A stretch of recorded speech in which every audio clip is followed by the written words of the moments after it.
महाराजांना तेव्हा समजू शकाल जेव्हा तुम्ही 100 वेळा बखर वाचा. कधी वाचू बाबा बखर? मी मला नाही वेळ होत बखर वाचायला. जर मला बखरच वाचायची असते तर मग महाराजांनी मी स्वामी भक्त आहे. मागच्या वेळेस मी बोलले होते आणि आजही मी म्हणते की स्वामी भक्त आहे, तुम्ही नकानं सिद्ध करू. महाराजांना म्हणू दे तुम्ही माझे भक्त आहात, महाराजांना म्हणू दे की मी तुझा गुरु आहे. हा 8 तास का लावलाय? फोन आला की पहिला ओके मी महाराजांचा फार मोठा भक्त आहे, माफ करा मी भक्त नाही. गुरु लीलामृताचं जेव्हा आम्ही पारायण करत होतो किंवा गुरु चरित्राचं जेव्हा आम्ही पारायण करत होतो, आजही त्या घटना तशाच पद्धतीने घडतायत जेव्हा महाराजांच्याही काळात त्या घडत होत्या. ते मागच्या वेळेस एका आजी आल्या होत्या, एकदम झोपडपट्टीतनं आल्या होत्या. त्यांनी त्यांची माळ आणली होती, म्हणजे कळत होत्या कपड्यांवरनं राहणीमानावरनं. आणि तेव्हा नंबर लागलेले नव्हते, ते सगळे फक्त येऊन बसले होते. ते जिन्यात आजी बसल्या होत्या, कोपऱ्यात होत्या, पिशवी होती, पिशवीमध्ये माळ होती, माळ करत राहिल्या होत्या. की त्यांचे जे जवळपासचे भक्त आहेत त्यांचं वागणं त्यांना कधी कधी पटत नसेल आणि त्यांचे दुसरे भक्त त्यांना सांगत होते की महाराज हे काय वागतात आणि तुम्ही त्याला थांबवत का नाही आहात? तर महाराज एकच खूप चांगल्या पद्धतीने उत्तर द्यायचे, ती वेळ अजून आली नाही. आम्हाला मेल्यावरती स्वामी समर्थच हवेत आणि जगतानाही स्वामी समर्थच हवेत.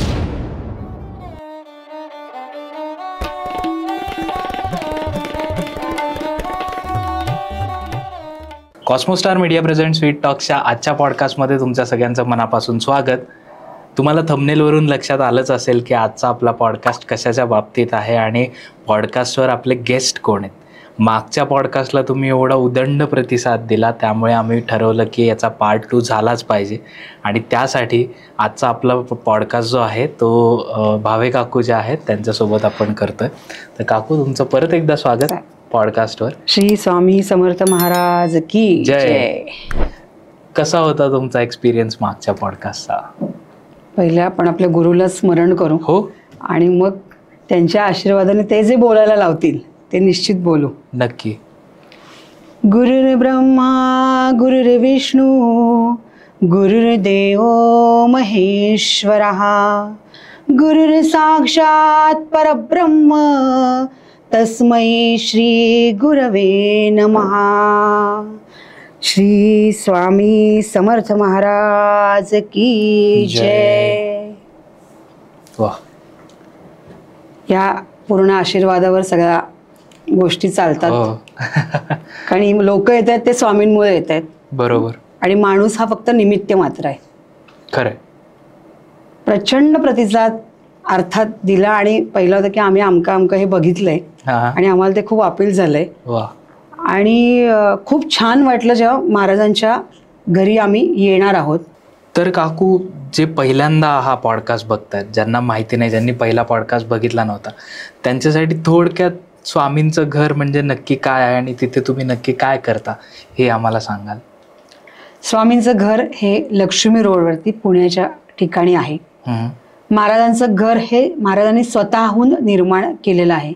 मंदिर मठ अशा प्रकारचं ते नाही. महाराजांचं घर याकरता आहे की आपल्याला जे सर्वसामान्यांना पडणारे प्रश्न हे महाराजांच्या दारी कुठंतरी जाऊन मांडण्याची नितांत गरज आहे आणि आपलं मन मोकळं करण्याची गरज आहे, म्हणून ते महाराजांचं घर आहे. महाराजांच्या घरामध्ये कुठले आर्थिक व्यवहार होत नाहीत आणि महाराजांची 4ही पद्धतीची ठेवण त्या घरामध्ये आहे. म्हणजे जी सगळ्यांच्या घरी असते त्याची छोटी मूर्ती, नंतर त्याच्यानंतर महाराजांचं कमलमुख जे अक्कलकोटला समाधी मठावर वटवृक्षावर आहे, चेहरा म्हणजे थोडक्यात महाराजांचा, त्याची जी ठेवण आहे ती महाराजांच्या घरी महाराजांनी करवून घेतलेली आहे. आणि महाराजांचं सगळ्यात ज्याला म्हणतात की महत्वाची गोष्ट ती म्हणजे महाराजांच्या पादुका. ज्या पादुका महाशिवरात्रीला महाराजांनी आदेश देऊन तयार करून घेतल्या त्या आपल्याकडे आहेत महाराजांच्या. आणि सगळ्यात विशाल असं ज्यांच्यावर नजर हटत नाही असं महाराजांची अप्रतिम अशी मूर्ती आहे आणि ती ही अर्पण झालेली आहे. प्रत्येक गोष्ट ही अर्पण झाली, ही आम्ही आणून ठेवलेली नाही. ज्या वटवृक्षावर तिथे महाराज बसले आहेत, आर्टिफिशियल वटवृक्ष, तो देखील महाराजांचा अर्पण झालेला आहे. ज्या स्थानावर महाराज बसलेत, ज्या रूम मध्ये ज्या खोलीत बसलेत, ज्याला देवळामध्ये गाभारा म्हणतात, पण ती जी खोली आहे ती महाराजांनीच तयार करून घेतलेली आहे. आणि ज्या घरात त्यांचं वास्तव्य आहे, त्या घरामध्ये आम्ही राहतो म्हणून ते महाराजांचं घर आहे. ज्यांच्या आधारावर आम्ही जगतो ते महाराजांचं घर आहे. आणि त्याचा जो पत्ता आहे तर तो पत्ता आहे लक्ष्मी रोडवरती पुणे, ज्याला साई प्लॅटिनम बिल्डिंग आहे.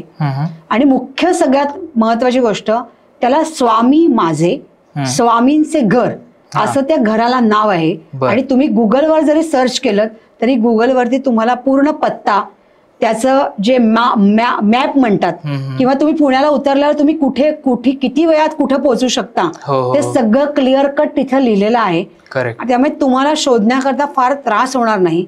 आणि पत्ता आपण आपल्या ह्याच्यामध्ये देतोच आहे, फोन नंबर पण देतो आहे. पण सगळ्यांना नम्र विनंती आहे की फोन उचलला नाही गेला तरी तुमचं नाव, तुमचा स्वतःचा पत्ता आणि मला महाराजांच्या दर्शनाला यायचं आहे असा निरोप त्याच्या खाली टाकलात तर आम्ही तुम्हाला रिप्लाय देऊ. कुठलेही प्रश्न हे फोनवर सोडवले जात नाहीत, ती महाराजांची परवानगी नाही. त्यामुळे प्रश्नासाठी भरमसाठ मेसेज कृपा करून टाकू नका आणि फोनही त्याकरता करू नका. फोन वेळ कुठली आहे काय याच्याकरताच हा नंबर आहे. आणि ज्याचा हा प्रश्न आहे त्यालाच महाराजांनी घरी बोलवलंय, त्याच्या वतीने कोणी येऊ नका. आणि यायचं असेल तर अख्खं कुटुंब या, सोबत कोणाच्या यायला अडचण काही नाही, पण त्याच्या वतीने प्रश्न घेऊन तुम्ही येऊ नका. घर घरासारखं आहे, फक्त महाराजांच्या आशीर्वादाने भरलेलं आहे. तर त्या आशीर्वाद घेण्यासाठी तरी तिथे या. आणि महाराजांनी छान तुमच्यासाठी जेवण तयार ठेवलंय, खाणं तयार ठेवलंय, तुम्ही त्याला प्रसाद म्हणतात ते तयार ठेवलंय, ते तिथे या, छानपैकी खा. खूप जणांचे आजार म्हणण्यापेक्षा जो आत्मविश्वास त्यांचा डगमगलेला आहे त्या प्रसादामधनं पण तो कॉन्फिडंट बिल्ड झालेला आहे. आणि तो प्रसाद खाण्यासाठी सुद्धा काही जण येत आहेत. आनंदाने येऊ दे, छान आहे, आनंद वाटतोय आम्हाला. महाराजांकडे सातत्याने येणं ही सुद्धा खूप वेगळी गोष्ट आहे, ती तुम्ही ठेवा. पण काही गोष्टी ऐकताना लोकांनी खूप क्लिअरिटीने ऐकणं गरजेचं आहे असं लक्षात आलं.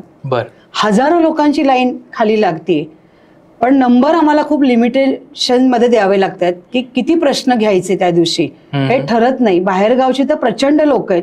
बाहेरगावची म्हणजे अमरावती, अकोला, नागपूर पासून या बाजूला कोकणामध्ये कुडाळ, कणकवली, चिपळूण, रत्नागिरी इथपासून अहमदाबाद, बडोदा इथपासनं, कर्नाटक पासनं लोक इथे महाराजांच्या दर्शनाला येत आहेत. म्हणजे याचा अर्थ खरंच त्यांनी तो पॉडकास्ट व्यवस्थित बघितला आहे की महाराजांच्या दारी आल्याशिवाय आपल्याला प्रश्नाचं उत्तर मिळणार नाही. आणि तो नंबर लागण्यासाठी त्यांना जे नियम दिलेत, फोन केल्यानंतर ते सांगितलं जातं की इतके वाजता तुम्ही हजर राहा, तर ते बरोबर फॉलो करतायत त्या गोष्टीला. आणि ही अत्यंत महत्वाची गोष्ट आहे. याला म्हणतात निरीक्षण शक्ती, जी आता गरजेची आहे. आंधळेपणाने कुठली गोष्ट बघू नये. महाराजांचा हाच धडा महाराज इथे पहिल्यांदा शिकवतायत की डोळे उघडे ठेवा, जे आहे ते नीट बघा, कान उघडे ठेवा, जे आहे ते नीट ऐका, आणि त्या नियमाने माझ्यापर्यंत या, मी इथे बसलोच आहे. त्यामुळे तो जो अनुभव आला तो खूप छान होता. खरंच काय काय माणसाचे प्रश्न हे खूपच म्हणजे अक्षरशः मीही हादरत होते. आणि महाराजांना बसल्या जागेवर सांगत होते की महाराज करा ना हे सगळं दूर, नाही सहन होते हे सगळं. म्हणजे व्यक्ती म्हणून मी सुद्धा भावनेत अडकले होते क्षण मात्र. इतके क्रिटिकल प्रश्न काय काय जणांचे होते आणि काय काय जणांच्या आयुष्यातले नॉर्मल प्रश्न होते आणि त्यांना फक्त पेशन्स ठेवायचा होता. पण तो नसल्यामुळेच काही गोष्टी अडकत होत्या. आणि मग कधी कधी जर महाराजांचं प्रतिउत्तर खूप जास्त जोरात आलं, चिडून आलं, तर तो भाव माझ्यामध्ये ऍक्च्युली येतोच येतो. म्हणजे जोरात ओरडलं जातं आणि त्या माणसांना वाटतं मी भयंकर जोरात ओरडते, ही बाई खाष्ट आहे, हरकत नाही, ते जे सांगतात ते मला करायचंय. आणि किती वेळा तरी ओरडल्यानंतर त्यांना असं वाटतं आणि माझा इथे अपमान झाला. अच्छा, की अरे माझं इथे येऊन काय, माझा अपमान झाला. तर महाराजांच्या तयारी खरंच मान अपमान असतो का, तोच तर विसरायला महाराज शिकवत आहेत. म्हणून तर तुम्हाला इथे आणलंय. नॉर्मल माणसाच्या आयुष्यात ज्या घटना घडतात त्या इथे नसतात, हे पहिलं लक्षात घ्यायला पाहिजे. आणि हे जे नॉर्मल माणूस जगू शकतात त्यांनाच महाराज मार्गी लावतात. वा वा, हे का नाही लक्षात घेतात लोक, हे अजून लक्षात येत नाही. तर खास आजच्या या एपिसोडला मला सांगायचंय की महाराजांच्या दारी आल्यावरती इगो, मान, अपमान, अहंकार, मी माणूस आहे, मी कुठल्या तरी मोठ्या पदावर आहे, मला अमकं तमकं आहे, हे सगळं तरी तिथे एकदा आत आल्यावर विसरायचं आहे.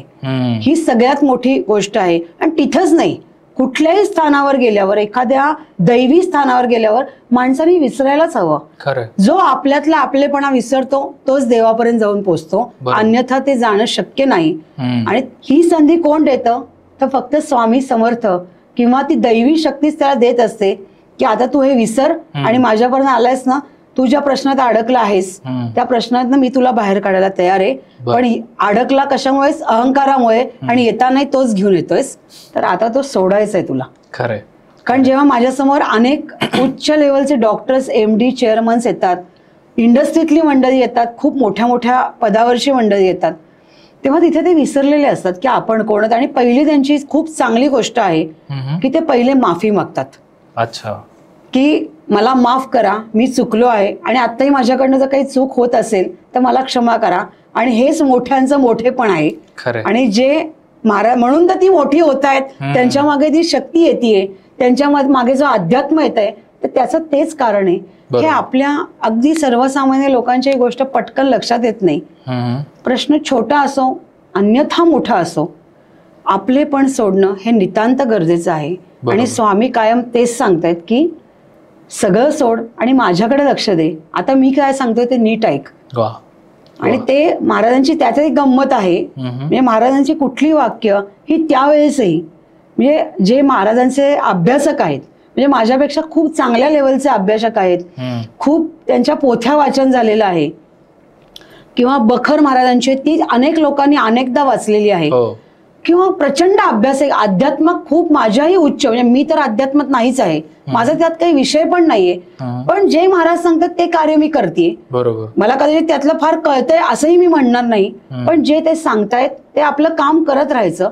पण त्या लोकांनी सांगितलं की महाराजांचं जेव्हा एखादं वाक्य त्या काळीही येत होतं त्यालाही एका शब्दामध्ये अनेक अर्थ लपलेले होते. तर खरंच त्यांना समजणं इतकं सोपं आहे का, असा प्रश्न आहे. पण महाराज त्या घरात आल्यावरती इतक्या सोपा भाषेत सांगतात की तू अमकं तमकं कर, तुझा प्रश्न सुटे. मग जर इतकं सोपं येत असेल आणि ते सोप्यासाठी ते घर केलं असेल, तर तुम्ही येताना एकदम शांतपणे तिथे आलात तर हे प्रश्न महाराज मार्गी लावतील. आणि पेशन्स, म्हणजे जसं नंबर मिळत नाहीत काही वेळेस, लोक परत जात आहेत की नंबर, प्रश्नांचे नंबर आम्ही खाली देतोय, ते या करता देतोय की त्यांची गडबड होऊ नये. अच्छा. पण गंमत अशी आहे की लोक त्या स्थानावर येऊन सुद्धा खोटं बोलतात. त्यांना असं वाटतंय मी आता हे नंबर आम्ही पार्किंग मध्ये देतो कारण आपलं घर लहान आहे, तर ते पार्किंग मध्ये खोटं बोलतात. इथे काय कळतंय वरच्या महाराजांना की आपण खाली काय बोललोय, तर हे ते विसरतात की हे अख्खं वास्तव्यच महाराजांचं आहे. तुम्ही कुठेही काही बोललात तरी तीच गोष्ट घडणार आहे, त्यांच्यापर्यंत ती जाणारच आहे. बरोबर. तर आम्ही त्यांना सांगतो जे कोणी आलेत प्रामाणिकपणे त्यांना सगळ्यांना नंबर मिळतील, पण नंबरला पण एक मर्यादा आहेत. तरी मी या बाहेरच्या, पुण्याच्या बाहेरच्या, इव्हन पुण्यातल्याही जे येत आहेत वेळेत, जे नियम पाळतात, त्यांना महाराजांना मी विनंती करते की यांना नंबर द्या, त्यांचे प्रश्न तुमच्यापर्यंत येऊ दे आणि मग पुढे ते काय असेल ते सरकू दे. आणि ज्या ज्या लोकांना बाहेरगावच्या पण सांगितलंय, एकदा प्रश्न विचारून गेल्यावर परत महिना दीड महिना प्रश्न विचारायला यायचं नाही, कारण तो कालावधी जो द्यायचा आहे ना तो द्यावाच लागणार आहे. ते गोष्ट सोडवायला तो वेळ द्यावा. आज गुरुवारी विचारलं की पुढच्या गुरुवारी प्रश्न नाही सुटणार आहेत. बरोबर. कारण वेळ हे एकच त्याला पर्याय आहे आणि ती आवश्यक आहे त्या गोष्टीसाठी. तर त्यांनी ती करायलाच हवी आहे. त्यामुळे त्यांना सांगितलं की नाही, आणि लगेच कळतं. तो म्हणतो मागच्या गुरुवारी विचारलं नाही, अरे वेड्या तू माझ्यासमोर नाही बोलतोयस, तू महाराजांसमोर बोलतोयस. तरी आम्ही एकानं नंबर दिला. हे काय माणसाचे मोह आहेत ना, ते आम्ही नंबर दिला आणि त्याला तो म्हणलं माझा काहीतरी वेगळा प्रश्न आहे. म्हटलं तुला पहिल्यांदा आणि शेवटचा नंबर परत देणार नाही. तर ते दिल्यानंतर त्यांनी तोच प्रश्न विचारला, महाराजांनी सांगितलं याला घरी जाऊ दे, हे विचारायचं नाही, याला घरी जाऊ दे. मग त्याच्यानंतर त्याला कळलं की आपण कोणाला फसवलंय, तर प्रत्यक्ष ब्रह्मांड नायकाला फसवायचा आपण प्रयत्न करतोय, ज्यांना सगळं कळतंय, ज्यांना सगळं माहितीये, किंवा ज्यांनी सगळं विश्व निर्माण केलंय, ज्यांनी तुमची मन, शरीर, आत्मा आणि सगळ्या गोष्टी निर्माण केल्यात, त्यालाच आपण फसवतोय. जे आजूबाजूचे लोक आहेत त्यांना सहज आपण इकडे तिकडे करू शकतो, पण त्यांना तरी नको निदान. मग मात्र मन खूप हळहळतं आणि म्हणतात काय काय करताय तुम्ही. आणि महाराजांची एक अजून मला असं वाटतं की कदाचित मी तुला बोलूच देत नाही, असं काही नाही, तुम्ही बोला. तर तेच महाराजांची ती एक अफाट लीला आहे. तर तुम्ही वेळ पाळा, वेळेत या. महाराजांसमोर प्रश्न तुम्हीच मांडायचे, माझ्यासमोर मांडून काही उपयोग होणार नाहीये. तर ते सांगतील त्याप्रमाणेच ते करू दे. आणि कृपा करून कोणी फोनवर प्रश्न विचारू नका, कुठल्याही प्रकारचे भरमसाठ SMS करू नका. SMS आम्ही वाचत नाही असं नाहीये, पण त्याची उत्तरं ही फक्त महाराजांच्या दारीच येऊन दिली जातात. त्यामुळे प्रत्येकाला आम्ही रिप्लाय देतो की प्रश्न फोनवर नाहीत, तुम्हाला इथंच यावं लागेल. तर हे आपल्याला निश्चितपणे पाळायचं आहे. जी वेळ महाराजांची ती निश्चितपणे पाळा. आधी फोन करा. आणि सगळ्यात महत्वाचं, महाराजांनी ते ज्ञान दिलंय की सावध राहा सगळ्याच बाबतीत. तर जेव्हा आम्ही तुमचा फोन येतो तेव्हा तुम्हाला पहिली रिक्वायरमेंट देतो की तुमचं पूर्ण नाव व्हॉट्सअपवर टाका, तुमचा पूर्ण पत्ता व्हॉट्सअपवर टाका, तुम्ही केलेला फोन आणि ट्रू कॉलरवर येणारा नंबर हा व्हेरीफाय आहे की नाही हे आम्ही बघतो. आणि मगच महाराजांच्या घरी यायला तुम्हाला परवानगी आहे. आणि पत्तेही व्यवस्थित टाका. जे लहानपणी तुम्ही लिहित होतात शाळेचे पत्ते, त्याप्रमाणे पिनकोड, घराचा नंबर हे सगळं व्यवस्थित टाका. बरोबर. अन्यथा इथे येण्याची गडबड करू नका. पण तुम्ही मला कुठेतरी कॅमेऱ्यात बघितलंय, मी तुम्हाला कुठेही बघितलेलं नाहीये. महाराज तुम्हाला बघतायत आणि हीच इन्स्ट्रक्शन देत आहेत की यांना हे करायला सांगा. आणि जगताना ही सावधगिरी घेणं पण अत्यंत गरजेचं आहे की आपण कुणाकडे जातोय, आपण का जातोय, कशासाठी जातोय, हे सगळं आपल्याला माहितीच असलं पाहिजे. आणि म्हणूनच ही काळजी घेताना घरातही आम्ही स्वामींच्या तीच हे सांगतो की नाही, तुमचं हे जर बरोबर आलं नाही तर तुम्हाला इथे येता येणार नाही. कितीही तुमचं काही असलं, किती ओळख दाखवलीत, किती काही झालं तरी नियम हाच आहे, पूर्ण नाव, पूर्ण पत्ता. आणि महाराजांनी सांगितलं की याला बोलवून घे, तर आम्ही लगेच इथला पत्ता परत एकदा टाकतो तुम्हाला आणि खाली वेळ टाकतो की इथे तुम्ही येऊन उभं राहा. साधारण 2 ते 2:30 ला इथली लाईन सुरू होते खाली नंबरासाठी. आणि त्याच्यानंतर 3:30 वाजता नंबर दिले जातात. आणि पुढे 5:15 ही महाराजांची आरती. आता ती 7:30ची आरती ती 5:15 महाराजांची करावी लागते. बिचारे महाराज 2 तास आधी भक्तांसाठी जेवतायत आज, कारण प्रसादाची आरती पण जवळजवळ 5:15 केली जाते. मग व्यवस्थित आरती होती आहे आणि नंतर मग प्रश्नाची लाईन ही सुरू होतीये. आणि महाराजांची खूप वेगळी खासियत म्हणजे तेव्हा ज्या दारातनं लोक आत येतात, नंबर दिलेले असतात हातामध्ये. आम्ही गुलाबी रंगाचा कागद, हिरव्या रंगाचा कागद ह्याच्यावर नंबर लिहून देतो. ते जेव्हा आतमध्ये घेऊन येतात तेव्हा आल्या आल्या महाराजांचं स्कॅनिंग करतात. अच्छा, की हा काय विचारायला आलाय, ह्याच्या डोक्यात काय चक्र चालली आणि हा कुठल्या प्रश्नांमध्ये. आणि असंच एकदा महाराजांच्या घरी एक व्यक्ती आला, त्याची पर्सनॅलिटी खूप ग्रँड होती आणि खूप छान कपडे घालून तो आतमध्ये आला. महाराज म्हणतात नाही नाही हा काहीतरी वेगळाच माणूस आहे. आला, खूप आधीपासून लाईनवर उभा होता की 3रा का 4था नंबर त्याचा होता. बसला. म्हटलं काय दादा तुम्ही कसे बसला तिथे. तर त्याने काय नंबर आहे माझ्याकडे. ठीक आहे म्हणलं. थोड्याने त्यांची बायको आली. ते बसल्यावर त्यांनी बहुतेक कॉल केला की मला नंबर मिळालाय. त्या आल्या. म्हणलं काय तुमचं काय काम आहे, कारण एकदा आत घेतल्यावर तुम्ही कसे वर आलात, कारण ज्याचा प्रश्न आहे त्यानेच यायचं हे आपल्याकडे कंपल्सरी आहे. कोणी कोणाच्या वतीने प्रश्न विचारायचे नाहीत. बरोबर. तर त्या म्हणल्या मी नोकरीला आहे, मला उशीर झाला. म्हणलं महाराज म्हणतात तुम्ही खरं बोलत नाहीयेत. त्या बाईकडे नंबर नव्हता, पण तुम्ही खरं बोलत नाहीत. आता महाराज बघा तुमची कशी मजा करतायत. त्या बाईनी हे काही ऐकलं नाही, तिने दुर्लक्ष केलं. एवढ्या गर्दीत या बाईला काय, म्हणजे मला काय कळतं असं तिला वाटलं. तिने सोडून दिलं. ती जाऊन, नवरा उठला त्याच्या जागेवर ती जाऊन बसली. ती बसल्यावरती महाराज तर प्रत्यक्ष तिच्याकडे बघत होते, कारण ती महाराजांच्या समोरच होती. नंबर सुरू झाले आमचे. 4था नंबर तिचा होता. ती आल्यावरती महाराजांनी सांगितलं तिच्या हातातला जो प्रसाद आहे तिला सांग घरी घेऊन जा, इथं ठेवायचा नाही. आणि एकाही प्रश्नाचं तिचं उत्तर मला द्यायचं नाही. ती हो नाही माझं ऐका. म्हणलं हा जो तुम्ही खेळ केलात की हे पद्धतीने वागलात, हे तुम्ही स्वामींसमोर वागलात. तुम्ही मलाही फसवू शकता पण महाराजांना नाही ना फसवू शकत.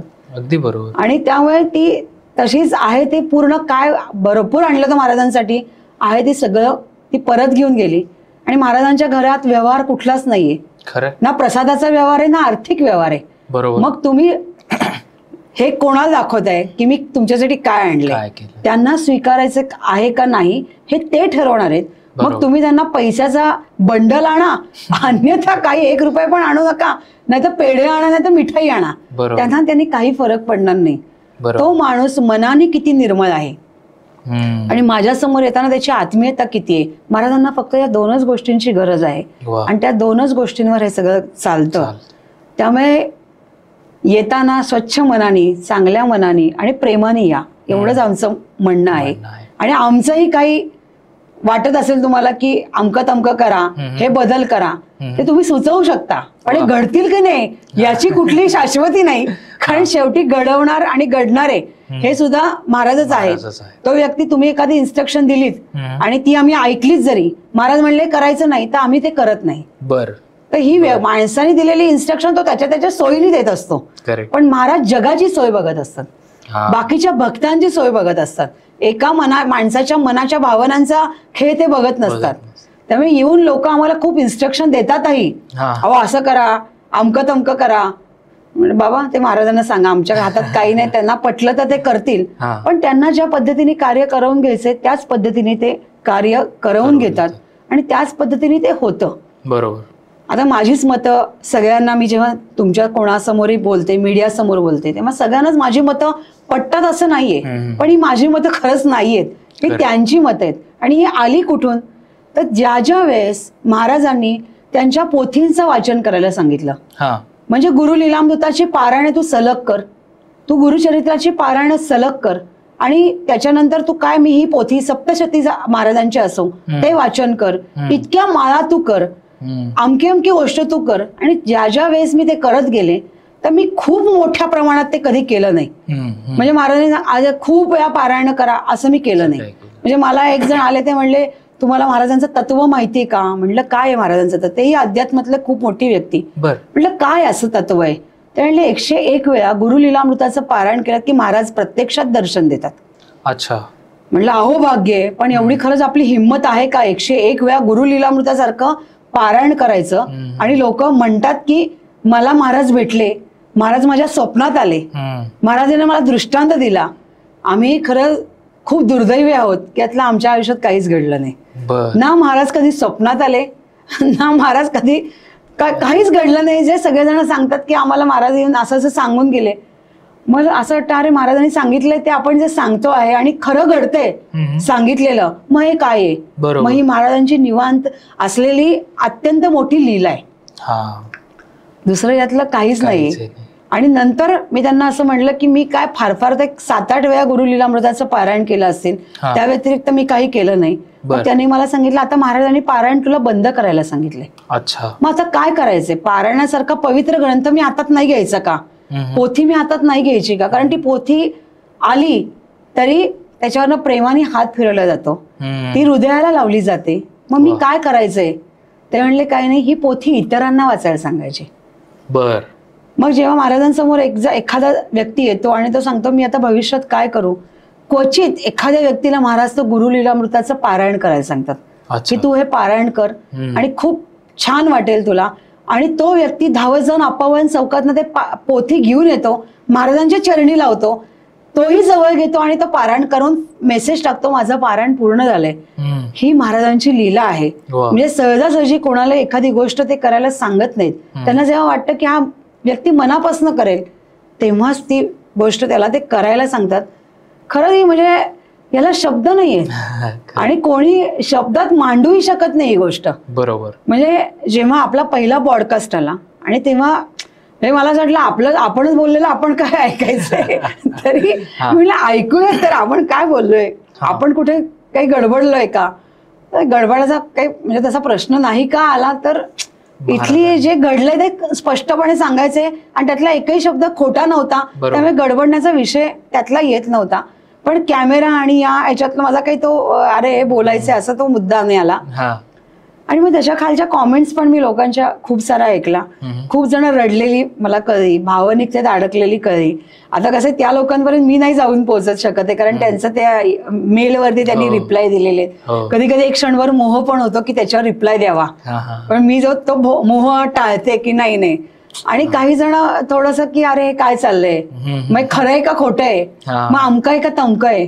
तर मी त्यांना असं सांगेन की ज्यांना खरं खोटं करायचंय त्यांनी प्रत्यक्ष महाराजांच्या घरी यावं. खरं खोटं कधी सिद्ध होतं? जेव्हा तुम्ही त्यांच्या घरी येता, त्यांच्या घरी बसता, महाराजांच्या डोळ्याला डोळे लावून बघता आणि त्यांना विचारता महाराज तुम्ही खरे आहात का खोटे आहात, हे तुम्ही काय करताय. आणि हे जर होऊ शकलं तर मग सिद्ध होईल. आणि त्यांनी तिथं सांगावं की हे जे चाललेलं आहे हे खरंय आणि हे खोटं आहे. हे जगजाहीर व्हॉट्सअपच्या किंवा युट्यूब सारख्या चॅनलवर त्यांनी हे सांगून नये. त्यांनी महाराजांच्या तिथे येऊन जे भक्तगण जमले आहेत त्यांच्या समोर डायरेक्ट सांगावं की हे चुकीचं चाललंय का हे बरोबर चाललंय. आपला रिप्लाय हा महाराजांना द्यावा. त्यांनी युट्यूब चॅनलवर देऊ नये. त्यांनी समोर यावं आणि बोलावं. आणि त्यांना जर असं म्हणायचं त्यांनी महाराजांना पत्र लिहावं, महाराज ही बाई बोलते मला पटत नाहीये, तुम्ही हिची बुद्धी फिरवा, बुद्धी मार्गी लावा आणि योग्य ते त्या बाईकडनं बोलवून घ्या. कदाचित माझ्याकडे जे काही माझ्यातला जो अवगुण असेल तो महाराज दूर करतील, पण हे कधी करायचंय? महाराजांच्या समोर येऊन करायचंय. जी स्पष्टता असेल ती त्यांच्या एक चरणी येऊन त्यांनी करावी. एकमेकांना मेसेज टाकून यातला सोल्युशन निघणार नाही. काय होतं, तुमचा मेसेज आला, तुम्ही खूप मेसेज टाकणं हा आत्मीयतेने टाकतो, निगेटिव्ह असला तरी तो त्या फ्लोनी टाकतो. बरोबर. त्याची मेंटॅलिटी वाचल्या वाचल्या लक्षात येते की याच्या मनामध्ये आता क्षणभर काय चाललंय, पण तो हे वेडा हे विसरतो की त्याचा मेसेज खाली जातो. त्याच्या लक्षात येत नाही की वरती पॉझिटिव्ह मेसेज पण वरती आलेले असतात. श्री स्वामी समोर ते 3 शब्द पण त्याच्या डोक्यावर आलेले असतात. आणि मग खाली त्याचा तो जो खाली खाली जातो त्याच्यापेक्षा त्यांनी महाराजांच्या चरणी आलेलं किती छान. मग अक्कलकोटी जा, महाराजांना सांगा. मग जर एवढे डोळे उघडे ठेवून तुम्ही समाजामध्ये बघत असाल तरी तुम्ही फसल्या का जाताय? मग अशा घटना का घडताय की तुम्हाला महाराजांच्या नावाखाली फसवलं जातंय? मग तेव्हा समाजामधले असे जे कार्य करणारी मंडळी आहेत त्यांनी समाजातल्या लोकांना अलर्ट करायला हवंय. बरोबर. त्यांनी प्रत्यक्षात प्रत्येक ठिकाणी जे महाराजांनी माझ्याकडनं कार्य करून घेतलं की प्रत्येक ठिकाणी जा, महाराजांच्या पादुकांचं दर्शन घे आणि या गोष्टी तू बघत राहा. काय चाललंय, कुठे काय पद्धतीने महाराजांचं कार्य होतं हे तू बघ. मग जे मेसेज टाकणारी मंडळी आहेत त्यांना माझी नम्र विनंती आहे की तुम्ही सुद्धा नुसत्या युट्यूब न बघता तुम्हाला जशी जशी माहिती एखाद्या गोष्टीची मिळेल की एखाद्या व्यक्ती स्वामींच्या नावावरती एखादी गोष्ट उघडून बसलाय, बरोबर, तर त्यांनी तिथे प्रत्यक्ष जावं, त्यांनी त्याचं निरीक्षण करावं, त्याच्याबद्दल आपण स्वतः लिखाण करावं. त्याला मी पोथी म्हणेन, कारण महाराजांविषयीच तुम्ही लिहिताय. आणि त्याची जागरूकता त्यांनी स्वतः वेगवेगळ्या ठिकाणून लोकांना अलर्ट करावं. आणि जर तुम्ही अलर्ट करत असाल तर तुम्ही स्वामींचे खरे भक्त आहात. कारण तुम्ही समाजातल्या लोकांना वाचवण्याचा प्रयत्न करताय, त्यांची होणारी फसवणूक वाचवण्याचा प्रयत्न करताय. आणि लोकांनी कृपा करून डोळे उघडे ठेवून प्रत्यक्षात जरी तुम्ही गेलात तरी आपल्या हात सुद्धा लोकांच्या हातात कृपा करून देऊ नका. बरोबर. त्याला जर तुमचा हातच बघायचा असेल तर तो लांबून त्याची दृष्टी एवढी सक्षम पाहिजे की त्यांनी तिथे लांबूनच ती गोष्ट बघण्याची नितांत गरज आहे. त्याला हातात हात देण्याची काय गरज आहे? मग टेक्नॉलॉजी तरी लोकांच्या हातात का देताय? मोबाईल सारखी गोष्ट तरी तुम्ही लोकांच्या हातात का देताय? ती सहजासहजी आली आहे का? तुमच्या कष्टाची आहे ती, तुमच्या पैशातनं, कष्टाच्या पैशातनं आलेली आहे. त्याची किंमत तुम्ही आज मोबाईलला स्वतःच्या जीवापेक्षा पण जास्त जपताय. तिथं पडू नये आणि एखादी गोष्ट सहज एखाद्याच्या हातात द्यावी म्हणजे आता अलर्ट कोणी राहायचंय तर माणसांनी राहायचंय. आपण कुठे जातोय त्यापेक्षा स्वच्छ मनाने एखाद्या मठात जा, एखाद्या मंदिरात जा, तिथे शांतपणे बसा आणि त्यांनाच आग्रह करा ना की माझे प्रश्न सोडवा. ते सोडवतात. माणूस प्रश्न सोडवण्यापेक्षा ती ताकद जी सोडवते ना ही खूप महत्वाची, ती खूप मौलिक आहे. आणि म्हणून तिथं जायचंय. म्हणून स्वामींच्या घरी या असा मी आग्रह का करीन तर महाराजांना भक्त आलेले आवडतात. आम्ही म्हणतो छान खा प्या मजा करा. आणि सगळे जेव्हा प्रसाद घेऊन बाहेर पडतात ना, हा आजचा प्रसाद खूप छान होता. आणि आम्ही चिक्कार वेळा, जसं मी मागच्याही वेळेस म्हटलं की प्रसाद करायला आमच्या इथले भक्त मागे पुढे बघत नाहीत. कितीही लोक येऊ देत, सगळ्यांना खाल्ल्या पिल्याशिवाय आम्ही सोडत नाही. जी लोक ज्यांचे नंबर प्रश्नाला खूप उशिरा लागतात त्यांना आमच्याकडे भरघोस खायला मिळतं. पोट भरून खातात. म्हणजे आधी प्रसाद घेतलेला असतो पण आम्ही त्यांना, अगदी मुंबईचे असतील बाहेर गावचे, तर जाताना सुद्धा तुम्ही रात्री हॉटेलमध्ये कुठे जेवणार आहात, हॉटेल्स बंद होतात, इथे परत एकदा प्रसाद घेऊन जा इतका सुद्धा त्यांना आग्रह असतो. आणि ते म्हणतात की नाही आम्हाला इतके प्रसन्न याच्याकरता वाटलं. अशी लोक आहेत की महाराजांनी काय उत्तर दिलं हे तर आहेच आहे, ते त्यांच्या इच्छेवर आहे, पण मी इथे आल्यानंतर मला जे समाधान मिळते हा खूप मौलिक भाग आहे. आणि मग ते पुन्हा पुन्हा पुन्हा पुन्हा त्या ठिकाणी मुंबईवरनं सुद्धा कंटिन्यू येणारी लोक आहेत दर गुरुवारी फक्त दर्शनाला. प्रश्न नाहीत. त्यात एक अपंग मुलगा आहे. तो जेव्हा महाराजांसमोर आला, वय, आता त्याचं वय सांगणं फार कठीण आहे कारण त्याच्या उंची आणि हे सगळं, कारण मी त्याला वय नाही विचारलं कारण महाराज वयात अडकलेच नव्हते. बरोबर. त्यांनी सांगितलं बघा त्याला सांग की दर मुंबईवरनं इथे फक्त दर गुरुवारी फक्त दर्शनाला यायचं, हा बाकी तू काही करायचं नाहीस, त्याचे प्रश्न महाराज सोडवतील. बर. त्या आई वडिलांनी त्याला कसं आणतात मला पण माहित नाहीये, पण दर गुरुवारी त्याला घेऊन येतात. वा. तो दर्शन घेतो, लाईनीत उभं राहून दर्शन घेतो. लोक कारण सांगतात लाईनीत उभं राहायला, आमचे पाय दुखतात अमकं तमकं, आणि तो अपंग मुलगा पूर्ण लाईनीत उभा असतो. दर्शन गेला वरती येतो, महाराजांकडे बघतो, दर्शन घेतो, मनोभावे पादुकांवर डोकं ठेवतो. आणि मी ज्या ठिकाणी बसलेल्या तिथनं मला येणारा प्रत्येक व्यक्ती दिसतो आणि एकच खोड एवढंच. अच्छा. तो मला हात करतो, मी त्याला हात करते, तो प्रसाद घेतो आणि निघून जातो. एकाही शब्दाचं कम्युनिकेशन नाही. कम्युनिकेशन केलंय त्यांनी महाराजांशी केलंय. आज गेले 3 गुरुवार तो मुंबईवरनं सातत्याने येतोय. म्हणजे महाराजांची जो आज्ञा तो पाळतो, आणि त्याच्यापेक्षा त्याचे आई वडील जो विश्वास आई वडिलांनी या स्थानावर ठेवलाय हा किती महत्वाचा आहे. खरं.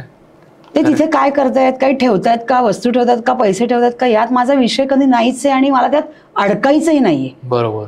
कारण जर महाराज म्हणत असतील की सगळं इथंच ठेवायचंय, आजही अनेक ठिकाणी असं म्हटलं जातंय, जे काही लोक भविष्यवाणी करतायत, या सगळ्या आजकालच्या ज्या काळामध्ये ज्या गोष्टी घडणार त्याची भविष्यवाणी होते, ते सगळे सांगतात की गुरुचे पाय सोडू नका, खरं, गुरुला सोडू नका. बाकी सगळ्या गोष्टी, आज तुमच्या घरातली वस्तू राहील की नाही माहित नाहीये, तुमचं स्वतःचं घर राहील की नाही माहित नाहीये, बाकी फक्त काय राहील तर तुमचा जो गुरुवरचा विश्वास आहे तो तुम्हाला यातनं तारेल. मग पहिलं त्यांना पकडा ना, मग बाकीच्या गोष्टी ऑटोमॅटिकच येतील. मग कधी कधी महाराजांना प्रश्न सुद्धा महाराजांना सोड त्याला, हे हा काय प्रश्न आहे का. म्हणजे अशा गमती महाराज अनेक ठिकाणी करतायत.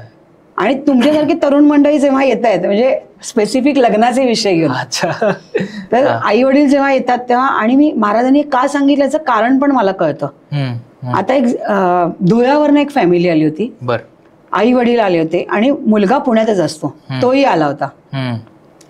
त्यांनी आई आल्या आल्या लगेच माझ्या मुलाचं लग्नच ठरत नाही, म्हटलं पहिला मुलगा कुठे ते दाखवा. तो मागे होता लाईनमध्ये, म्हणलं ये बाबा पुढे, महाराज तुला पहिले बोलवत आहेत. आई सांगत होती असे तसे, खूप असं उत्कंठेने सांगत होती. महाराज म्हणले बाईला शांत कर पहिलं, काही सांगू नको. मुलाला विचारलं महाराज, मग एकच महाराजांनी वाक्य टाकलं, जी मुलगी मागचं स्थळ आलं होतं तुला ते आवडलं होतं, आईचा त्याला विरोध होता, पण तुला ती मुलगी आवडली तर तातडीने लग्न करून टाक, आईचं ऐकू नकोस. आता हे जे आहे आईचं ऐकू नको, हो म्हणलं तुम्ही आता भांडण जाते घरामध्ये, तर नाही, त्यांनी सांगितलं ती मुलगी, आणि त्या मुलांनी ते मान्य केलं की मला ती मुलगी आवडलेली आहे आणि मला ते लग्न करायचं आहे. म्हणलं बाळा तू का थांबलायस, तू एज्युकेटेड आहेस, तू वेल सेटल आहेस, आणि तुला ही गोष्ट पटली तर आई वडिलांना कन्व्हिन्स कर की बर ती पुण्यात राहणार आहे, हे लोक धुळ्याला राहणार आहेत. मग तो जो संघर्ष आहे मधला तो होणार नाहीये. बरोबर. आणि तिला माहितीये की सासरी गेल्यावर जी गोष्टी करायच्या असतात सासरच्या बाबतीत ते ती करायला तयार आहे. मग संघर्ष कुठे आला, फक्त अहंकाराचा आला, आणि तो बाजूला ठेवायचा. बरोबर. आणि त्याला ते मान्य झालं. म्हणलं ताई आता एकच करायचंय, त्याला आवडलेल्या मुलीशी त्याचं लग्न लावून द्यायचंय, तुमच्या आवडलेल्या मुलीशी तो लग्न कसं करेल आणि हा संसार कसा चालेल. बरोबर. आणि त्याला ते पटलं, आणि आता पुढे काय घडेल माहित नाही. इथपर्यंत तरी महाराजांनी त्याला हा रिप्लाय दिलाय. अनेक उदाहरणं आता अशी झालीत, मागच्या गुरुवारी तर अशीच होती की मुलाला एक मुलगी आवडली आणि फॅमिलीला आवडली नाहीये, पण त्यांनी रिझन सांगितलं पाहिजे, त्याच्यातले बदल हे केले पाहिजेत. आता हा संघर्ष खूप मोठा नाहीये खरं तर, एकमेकांनी कम्युनिकेट केलं. कुटुंबातच तुम्ही एकमेकांशी बोलत नाही आहात तर प्रश्न घरातल्या घरात सुटणार कसे. बरोबर. हा संघर्ष तेव्हाच सुटेल जेव्हा तुम्ही एकमेकांना कम्युनिकेट कराल. व्हॉट्सअपवर मेसेज टाकून कम्युनिकेशन संपणार नाही. बरोबर. आणि मग आता तुम्ही फॅमिली, आता म्हणून तर महाराजांची ही लीला आगाध आहे की अख्ख्या कुटुंबाला बोलवायचंय, कुटुंब एकत्र करण्याचं काम महाराज करतायत. एक एकट्याला बोलून प्रश्न सुटणार नाहीत, तर सगळ्यांनी एकत्र या, आणि सगळे एकमेकांना त्या गर्दीत सांभाळत असतात. ही लीला आगाध आहे की माझा मुलगा आलाय, माझी सून आली आहे, माझी मुलगी आहे, माझा जावई आहे, ते एकमेकांच्या फोनवर महिना बोलत नसतील, पण स्वामींच्या घरी आल्यावरती हे माझं कुटुंब. आणि हे एकत्र करण्याचं कार्य महाराज त्यांच्या घरामध्ये करतायत. आणि हेच करून हवंय जे आज तुटत चाललंय, महाराज जोडत चाललेत.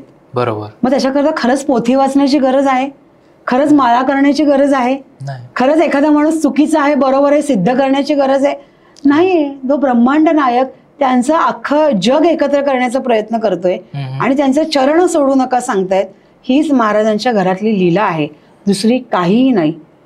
आणि हे आता कसं आहे की तुमचे पॉडकास्ट आहेत किंवा लोकांपर्यंत जाऊन पोहोचते म्हणून लोकांना घर कळतंय. बरोबर. पण माझ्या आयुष्यात असाही व्यक्ती या मधल्या काळात आला, प्रचंड माहित नाही त्या माणसाची काय पॉवर आहे मला माहिती नाहीये. म्हणजे आमची श्रद्धा सारसबागेवर आहे, म्हणजे लोक असं म्हणतात की आता स्वामींवर आहे, तर नाही, सगळ्या देवांच्या स्थळावर तुमचं प्रेम असायला काहीच हरकत नाही. स्वामी माझं सर्वस्व आहेत, म्हणून त्यांनी निर्माण केलेली सगळी स्थळं ही चुकीची कसे असू शकतात. बरोबर. त्यांचं आणि गणपती बाप्पाचं नातं वेगळं आहे, त्यांच्या तर कथाच वेगळ्या आहेत. म्हणजे कधीतरी त्या वेळेला तर आपण त्याविषयी पण बोलूयात एकदा. पण सारसबागेत एका कार्यक्रमासाठी आम्हाला बोलवलं होतं. त्यावेळेस ते कार्यक्रम पूर्ण झाले, मला वाटतं वर्धापन दिनाचाच कार्यक्रम होता. त्यांचे सगळे वाढदिवस आणि सगळे सोहळे, आता काय म्हणजे काही असं तरी आम्ही सारसबागेत असेही जातो, तीही सगळी मंडळी आपल्याकडे महाराजांच्या दर्शनाला येतात. तर तिकडे त्या गर्दीमध्ये एक जण व्यक्ती होता, त्यांनी माझ्याकडे पाहिलं, आपलाच पॉडकास्ट नुकताच बघितला होता त्यांनी. तर ते म्हणले की म्हणजे ते स्पष्ट बोलले नाहीत, म्हणजे जी खूप आध्यात्मिक लोकांना ती स्पष्ट बोलत नाहीत की त्यांना काय. आणि मी त्या माणसाला बघण्याचा माझा विषयच येत नाही, मी कॅमेऱ्यातनं कोणाला बघणार. आणि जेव्हा त्यांनी बघितलं तो थांबला, थोडा वेळ बघत राहिला, म्हणला असेल काहीतरी, त्याला काय बोलत, जोपर्यंत त्याला बोलू द्यायची संधी दिली पाहिजे ना, आपणच नुसतं बोलून नाही चालणार आहे. बरोबर. आता तू म्हणशील मलाच बोलू देत नाही. तर तेव्हा ते बघितल्यावरती त्यांनी मला खूप छान वाक्य सांगितलं की आता ती जागा लोकांना कळायला लागली, पण ती जागा मला आधीपासून माहिती होती. मला वाटलं त्यांना म्हणजे कोणीतरी सांगितलं आहे का, किंवा त्यांना कोणी माहिती करून दिली का. ते म्हणले मला कोणीही जागा सांगितली नाही, पण त्यांचं जे आध्यात्मिक पॉवर आहे किंवा त्यांची जी म्हणजे काय दत्त संप्रदायातली जी पॉवर आहे, तर ते लक्ष्मी रोडला ज्या ठिकाणी महाराजांचं घर आहे त्या फुटपाथवरनं चालत असताना तीनदा त्या ठिकाणी थांबलेले ऑटोमॅटिक. आणि त्यांना वर्ण महाराजांनी सांगितले की माझं वास्तव्य वरती आहे, मी आता इथं राहायला आलोय, तू ये कधीतरी वरती. आणि जेव्हा त्यांनी मला हे सांगितलं तेव्हा मी खूप जाम हादरले होते. ते म्हणले लोकांना कळे काय तोपर्यंत वेळ झालेला आहे, पण ते राहायला इथे आले त्याने मला कधीच सांगितले. बापरे. म्हणलं मग तुम्ही का नाही आलात वरती. पण म्हणे ते मला म्हणतायत पण मला वर न घेऊन येतात.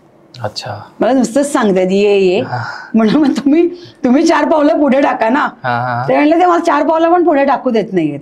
म्हणलं मग याचा अर्थ काय झाला की जे प्रश्न विचारायला वरपर्यंत येत आहेत, जे दर्शनाला येत आहेत, त्यांनी महाराजांनी त्यांना किती मुभा दिली की ते येऊ शकतात. आणि ज्यांना कळतंय की महाराजांचं वास्तव्य वरती आहे तरी तो माणूस खालीच आहे. बरोबर. म्हणलं या तुम्ही जेव्हा म्हणे बघू आता कसा योग येतोय त्याप्रमाणे मी नक्की वरती येईन.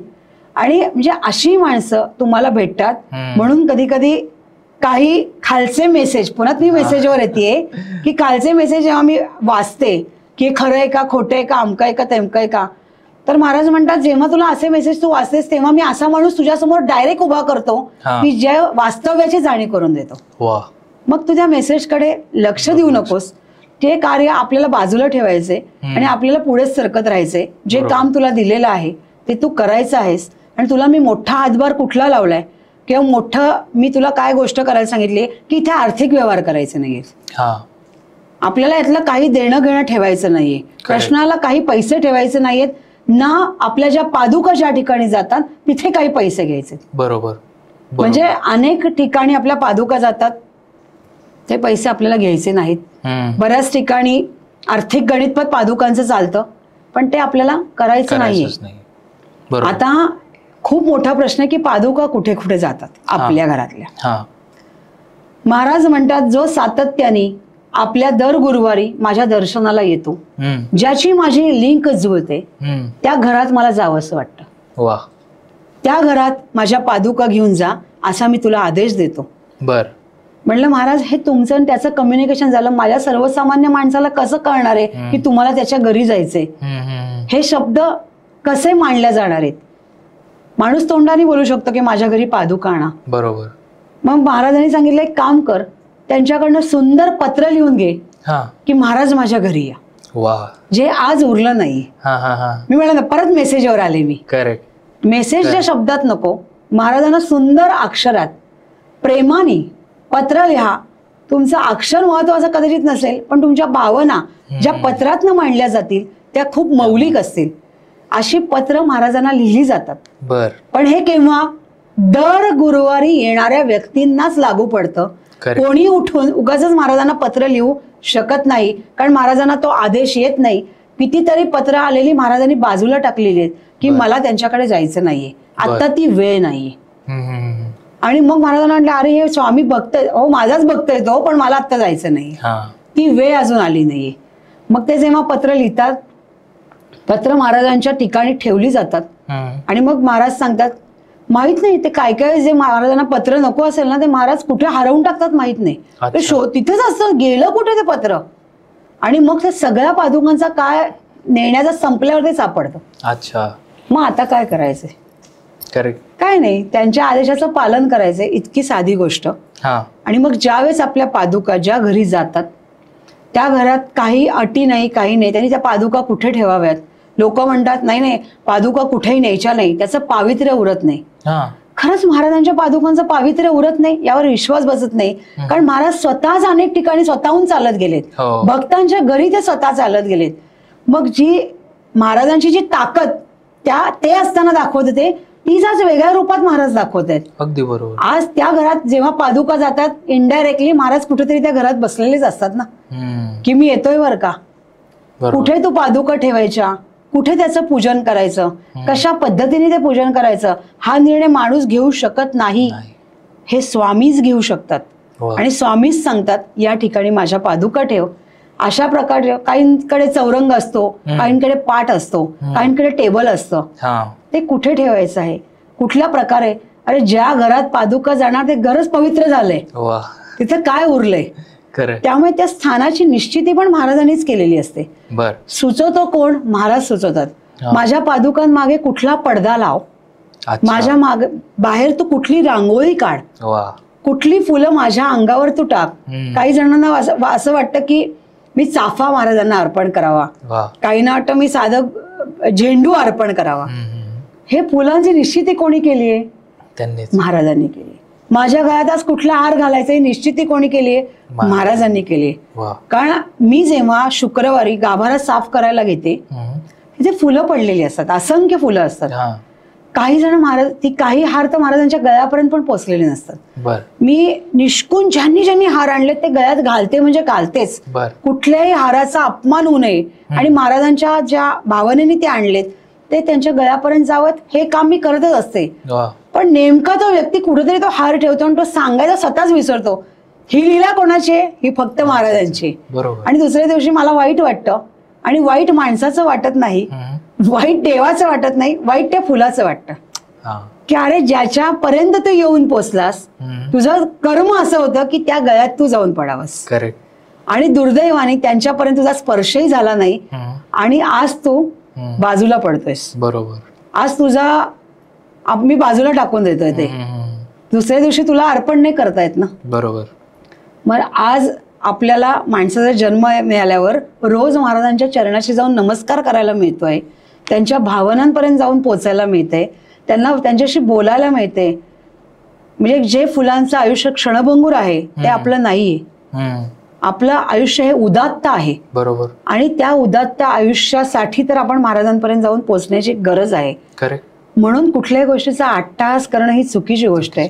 म्हणून पादुका जेव्हा तुम्ही पादुका बोलवता एखाद्या ठिकाणी, बाहेर अनेक ठिकाणी महाराजांच्या पादुका फिरत असतात, अन्नछत्राच्या जात असतात, त्यांनी निश्चित केलेले त्या कुठे कुठे जातात, गुरु मंदिरातल्या जात असतात, अनेक ठिकाणी अनेक गोष्टी ते करत असतात. पण जे अक्कलकोटवरनं ज्या पादुका स्पेसिफिक, म्हणजे अक्कलकोटवरनं म्हणजे काही ठिकाणी त्यांचं असतं की आम्हाला काही आर्थिक व्यवहार नको आहेत, तुम्हाला जर अन्नदान करायचं असेल तर तुम्ही येऊन करू शकता ते अन्नदान. आणि हीच शिकवण आहे महाराजांची. त्यामुळे त्याच्यासाठी आम्ही पैसे घेत नाही. पादुकांसाठी आमच्याकडे कुठलाही आर्थिक व्यवहार नाही. इतकी दक्षिणा दिली तर पादुका घरी येतील असा अट्टहास नाही, आणि द्यायची काही गरजही नाही. जे तुम्हाला करायचे ते महाराज तुमच्याकडनं करवून घेणारच आहेत. तुम्ही हो म्हणा, अन्यथा नाही म्हणा. त्यांची तुमची कुवत आर्थिक किंवा काय आहे हे महाराजांना माहितीये. समोरचा माणूस तुमची आर्थिक कुवत नाही सांगू शकत. तुम्ही अप्रतिम बंगल्यात राहताय पण अकाउंट मध्ये खणखणाट आहे, तर जागा तुमची आर्थिक कुवत नाही सांगू शकत. शेवटी मन ही तुमची आर्थिक कुवत सांगते. आणि मग महाराज त्यातनं त्या आर्थिक गोष्टीतनं तुमच्याकडनं काही गोष्टी करवून घेतात. त्यामुळे व्यवहारात आम्ही पडत नाही. आणि शेवटी असं म्हणलं जातं ना की सगळं खालीच ठेवून जायचंय. मग आम्ही महाराजांना म्हणतो की जो 7 जन्माचं जे चक्कर आहे ते तुम्ही थांबवा. आमचा पुढचा जन्म हा परत कुठल्याही रूपात नको. आम्हाला तिकडे थांबवून त्याच्याकरता जी सेवा तुम्ही आज करून घेताय ती आमच्याकडनं करून घ्या. जन्माच्या चक्रातनं बाहेर पडायचं हा माझा जगण्याचा उद्देश आहे आणि तोच मला करायचा आहे. मग लोकांनी शिव्या घातल्या तरी चालतील. तेवढी सहनशक्ती त्यांनी दिलेली आहे. हा जेव्हा टेम्पर सरकतं तेव्हा सरकतं आणि हा माणूस वेडा आहे, याला कळत नाहीये तर काय करतोय. म्हणून मी पुन्हा एकदा आव्हान करीन त्या सगळ्या लोकांना की जे नुसते मेसेज टाकतायत त्यांनी कृपया महाराजांच्या घरी या, महाराजांचं दर्शन घ्या आणि महाराजांच्या डोळ्यात डोळे घालून मला 4 शिव्या घाला.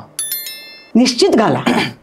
आणि त्यांना वाटलं की ह्याच्यात बदल करण्याची गरज आहे तर मी निश्चित करेन.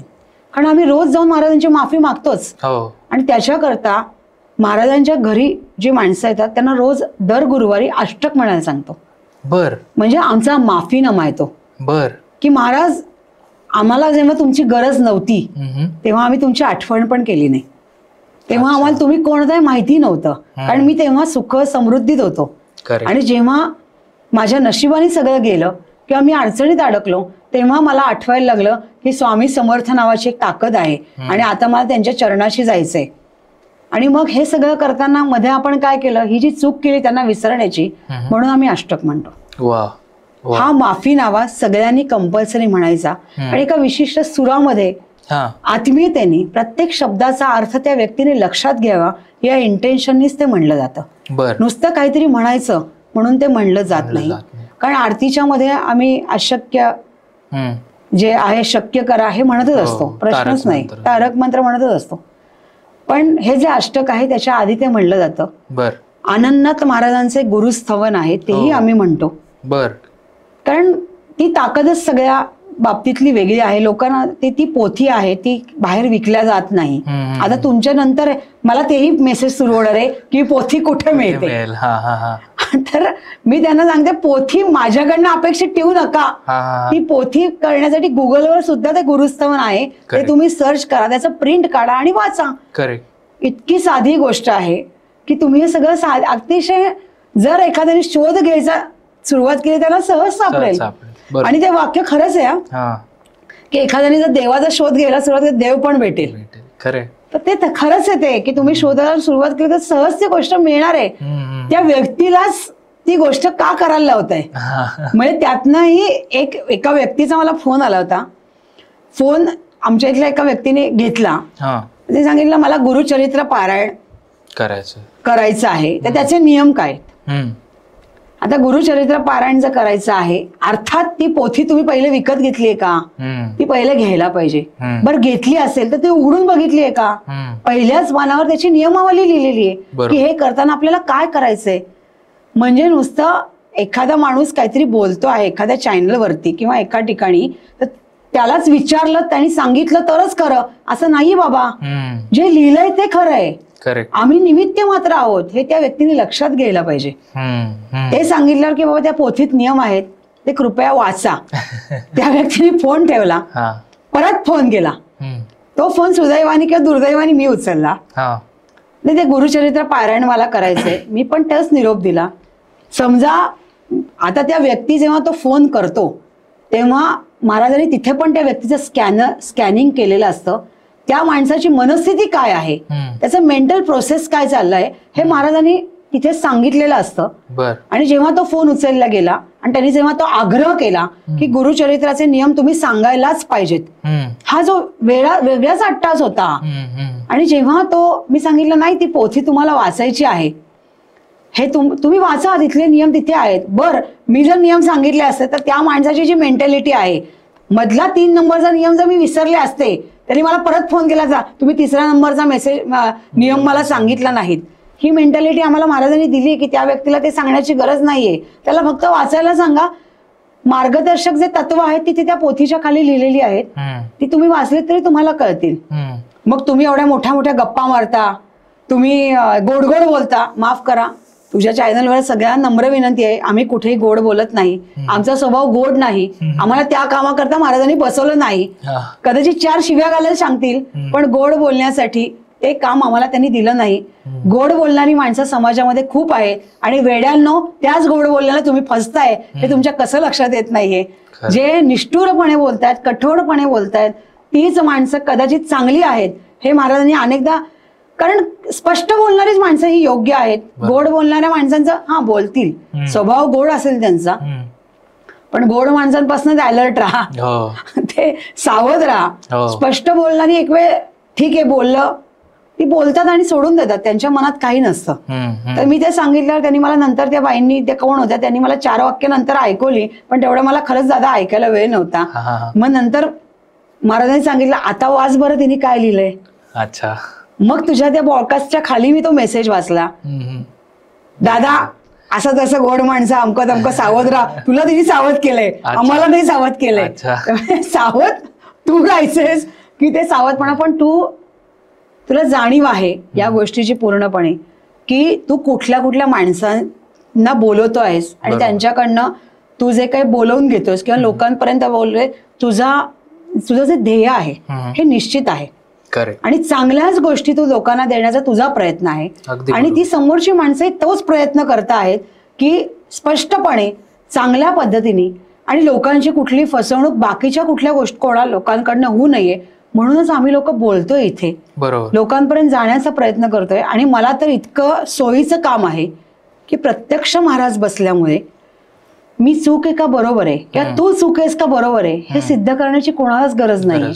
त्यांनी महाराजांच्या घरी यावं, त्यांनी महाराजांच्या डोळ्यात बघावं आणि स्पष्टता क्लिअर करावी. इतकं साधं आणि सोपी गोष्ट या सगळ्यामध्ये आहे. बरोबर. आणि महाराजांच्या ज्या लीला आहेत, मगाशी पण मी तुला बोलता बोलता माझं राहिलं बोलायचं की गुरु लीलामृताचं जेव्हा आम्ही पारायण करत होतो किंवा गुरुचरित्राचं जेव्हा आम्ही पारायण करत होतो, तेव्हा आजही त्या घटना तशाच पद्धतीने घडतायत जेव्हा महाराजांच्याही काळात त्या घडत होत्या. आणि महाराजांनी जे प्रत्युत्तर त्यावेळेस त्यांना दिलं होतं, सेम कंडिशन त्या लोकांच्या. काळ बदललाय मान्य आहे, आधुनिकता आली आहे मान्य आहे, टेक्नॉलॉजी बदलली आहे मान्य आहे, पण माणसाची वृत्ती नाही बदलली. माणूस त्याच वृत्तीत आजही आहे जेव्हा महाराजांच्या काळात तो होता. महाराजांच्या आजूबाजूला पण तसेच काही भक्त होते जे आजही आहेत. बरोबर. म्हणजे महाराजांना दिसत होतं की त्यांचे जे जवळपासचे भक्त आहेत त्यांचं वागणं त्यांना कधी कधी पटत नसेल, आणि त्यांचे दुसरे भक्त त्यांना सांगत होते की महाराज हे काय वागतात आणि तुम्ही त्याला थांबवत का नाही आहात. तर महाराज एकच खूप चांगल्या पद्धतीने उत्तर द्यायचे, ती वेळ अजून आली नाही, योग्य वेळ हेच त्याचं उत्तर आहे. आणि महाराजांच्या ज्या भक्तांचा अभ्यास केला, मी परत सांगते मी अभ्यासक नाही, पण जेव्हा महाराजांच्या भक्तांकडे बघितलं गेलं आणि त्यांचा जर इतिहास बघितला तर महाराजांनी त्यांना ज्या ज्या ठिकाणी जाऊन तुम्ही पुढचं माझं कार्य करा सांगितले ते भक्त त्या ठिकाणी गेले. पण महाराजांनी ज्या ज्या लोकांना त्यांचं कार्य तिथे थांबवायला सांगितलं ती माणसं तिथे थांबली. बरोबर. ती वेळ आली, पण महाराजांनी आपल्या भक्तांना दूर केलं नाही, त्यांना मार्गी लावलं. आणि आजही तीच परिस्थिती आहे. महाराज कुठल्याही माणसाला दूर करत नाहीयेत, त्याला मार्ग दाखवण्याचा प्रयत्न करतात. पण आजकालची लोक ऐकतायत की नाही हा एक मोठा मुद्दा आहे. करेक्ट. मी स्वामी भक्त आहे, मागच्या वेळेस मी बोलले होते आणि आजही मी म्हणतेय की स्वामी भक्त आहे, तुम्ही नकानं सिद्ध करू. महाराजांना म्हणू दे तुम्ही माझे भक्त आहात, महाराजांना म्हणू दे की मी तुझा गुरु आहे. हा 8 तास का लावलाय, फोन आला की पहिलं ओके मी महाराजांचा फार मोठा भक्त आहे, माफ करा मी भक्त नाही. मोठा लहान या भक्ताला परिसीमा नाहीये इथे काही. तर तेवढं करू नका, जेवढं नम्रतेने काही करता येत असेल तर निश्चित करा. महाराजांच्या घराची दारं उघडी आहेत, पण कृपा करून वाटेल तेव्हा येऊन बेल वाजवू नका. खूप मजेशीर आहेत स्वामींचं भक्त. आणि मी महाराजांकडे हसते, महाराज हे ना साधं म्हणावं, भोळं म्हणावं, वेडं म्हणावं का जाणून बुजून करतात असं म्हणावं, काय याला शब्द काय आहेत. बाहेर आपण एक पाटी लिहिली, पुणेरी स्टाईलची पाटी आहे की फक्त दर्शन गुरुवारी असतं 5 ते 9 या वेळात, कृपया मध्ये बेल वाजवू नका, म्हणे की तुम्ही मध्ये येऊ नका, या वेळातच दर्शनाला या.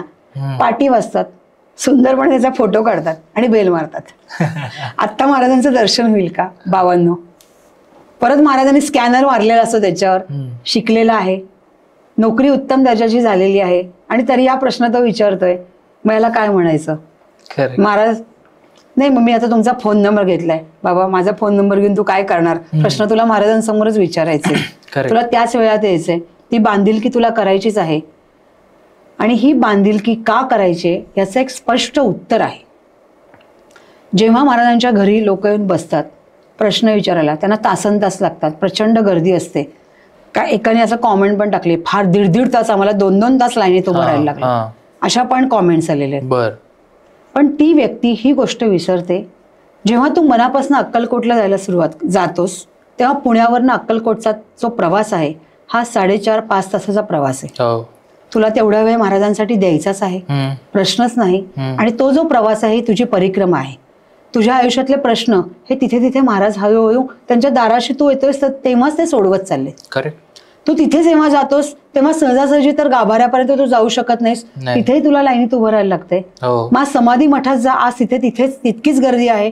वटवृक्षाच्या मंदिरात जा, आणि गुरु मंदिरात गेला असं तू आतमध्ये जातोस, पण तिथे गंमत कशी आहे, तिथे महाराजांचे पायाचे ठसे उमटलेले आहेत. प्रत्येक ठशाकडे लक्ष ठेवून तुला पाऊल टाकावं लागतं. ही पण तुझी परिक्रमा आहे. म्हणजे इतक्या सहजासहजी महाराज त्यांच्या दारापर्यंत तुला येऊ देत नाहीत. इतकी ती सोपी गोष्ट निश्चित नाही. आपल्याला जरी सोपं वाटत असलं, मी माझी गाडी काढली, मी अक्कलकोटला गेलो, पण प्रवासाचा कालावधी, तिथे पोचल्यावर दर्शनाचा कालावधी, प्रसाद घेण्यासाठी रांगेत उभं राहण्याचा कालावधी, प्रसाद खाल्ल्यानंतर तिथून बाहेर पडण्याचा कालावधी, आणि पुन्हा परत तुमच्या शहरामध्ये जाण्याचा कालावधी, गावामध्ये. परिक्रमा झाली 11 तासाची, 12 तासाची, 13 तासाची. मग 1.5 तास खरंच ही मोठा वेळ आहे का? तुला तिथं जायला लागू नये म्हणून महाराजांनी तुला इथं बोलवलेलं आहे. तर मग वेळेचा 8 तास का आहे? मी फोनवर त्यांना तेच सांगते, कृपया तासाचा 8 तास करू नका. वेळ किती लागेल सांगता येत नाही. तुम्ही समोर महाराजांच्या बसता, महाराज 1 मिनिटात उत्तर देतील, 30 सेकंदात येतील, 10 सेकंदात येतील, नाही तर पाऊण तास लावतील.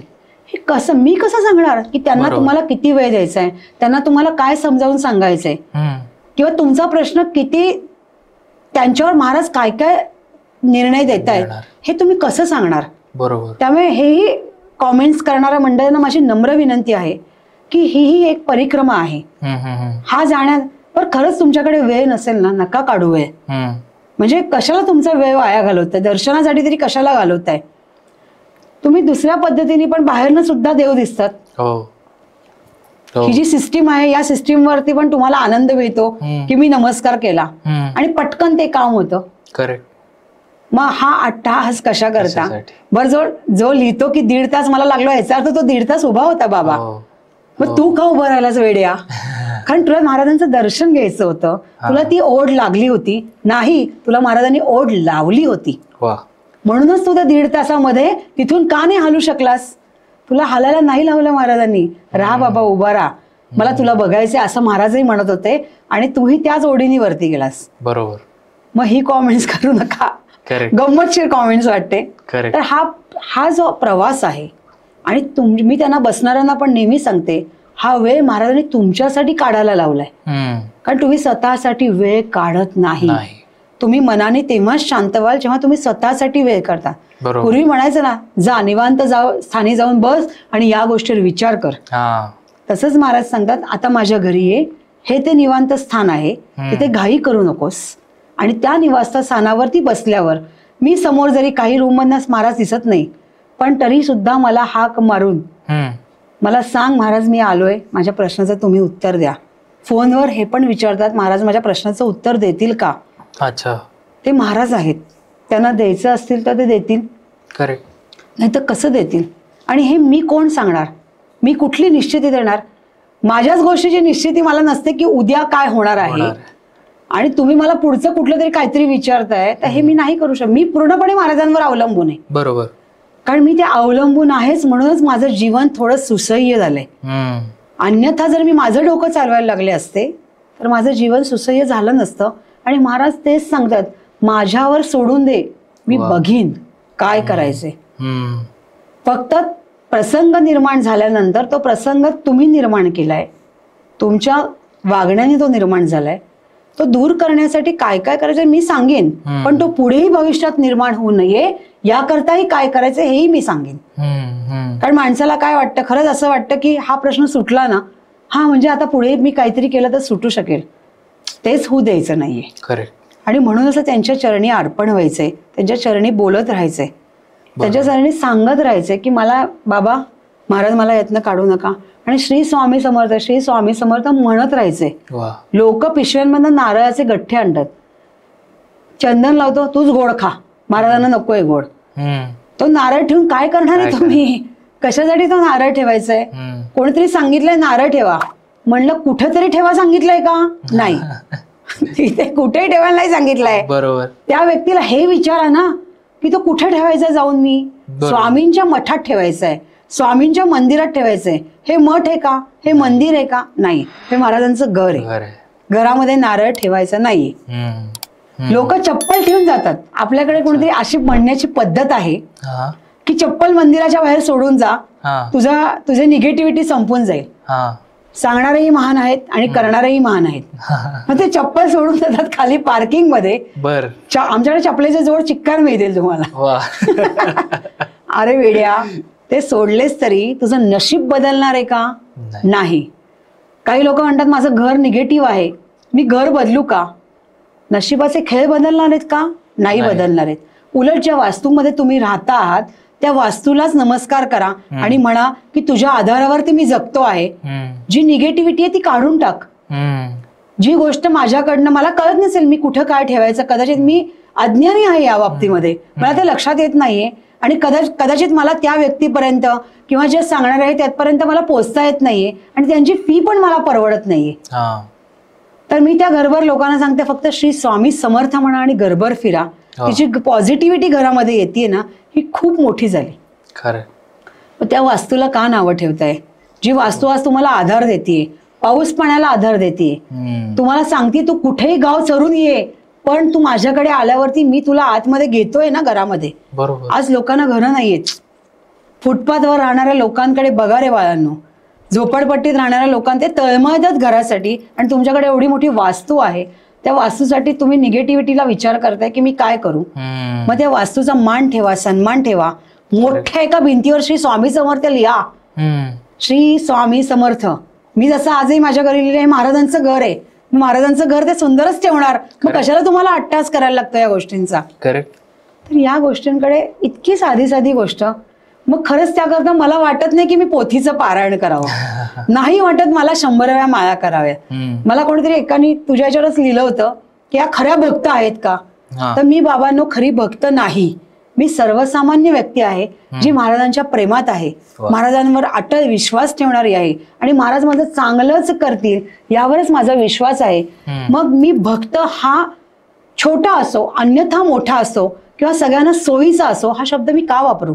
बरोबर. मी नाही वापरणार शब्द. महाराज आणि फक्त महाराज एवढंच मला कळतंय.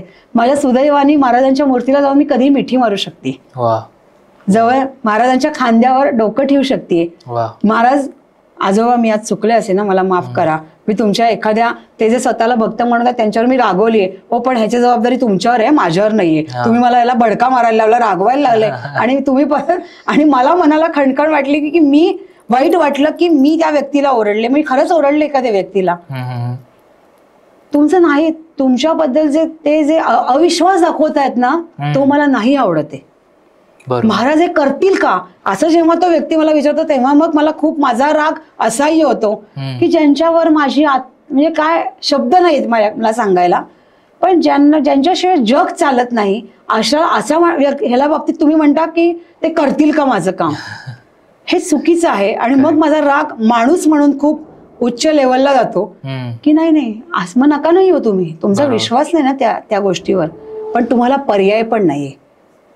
तुम्हाला इथे यावंच लागेल, तुम्हाला त्यांच्यासमोर विलीन व्हावंच लागेल.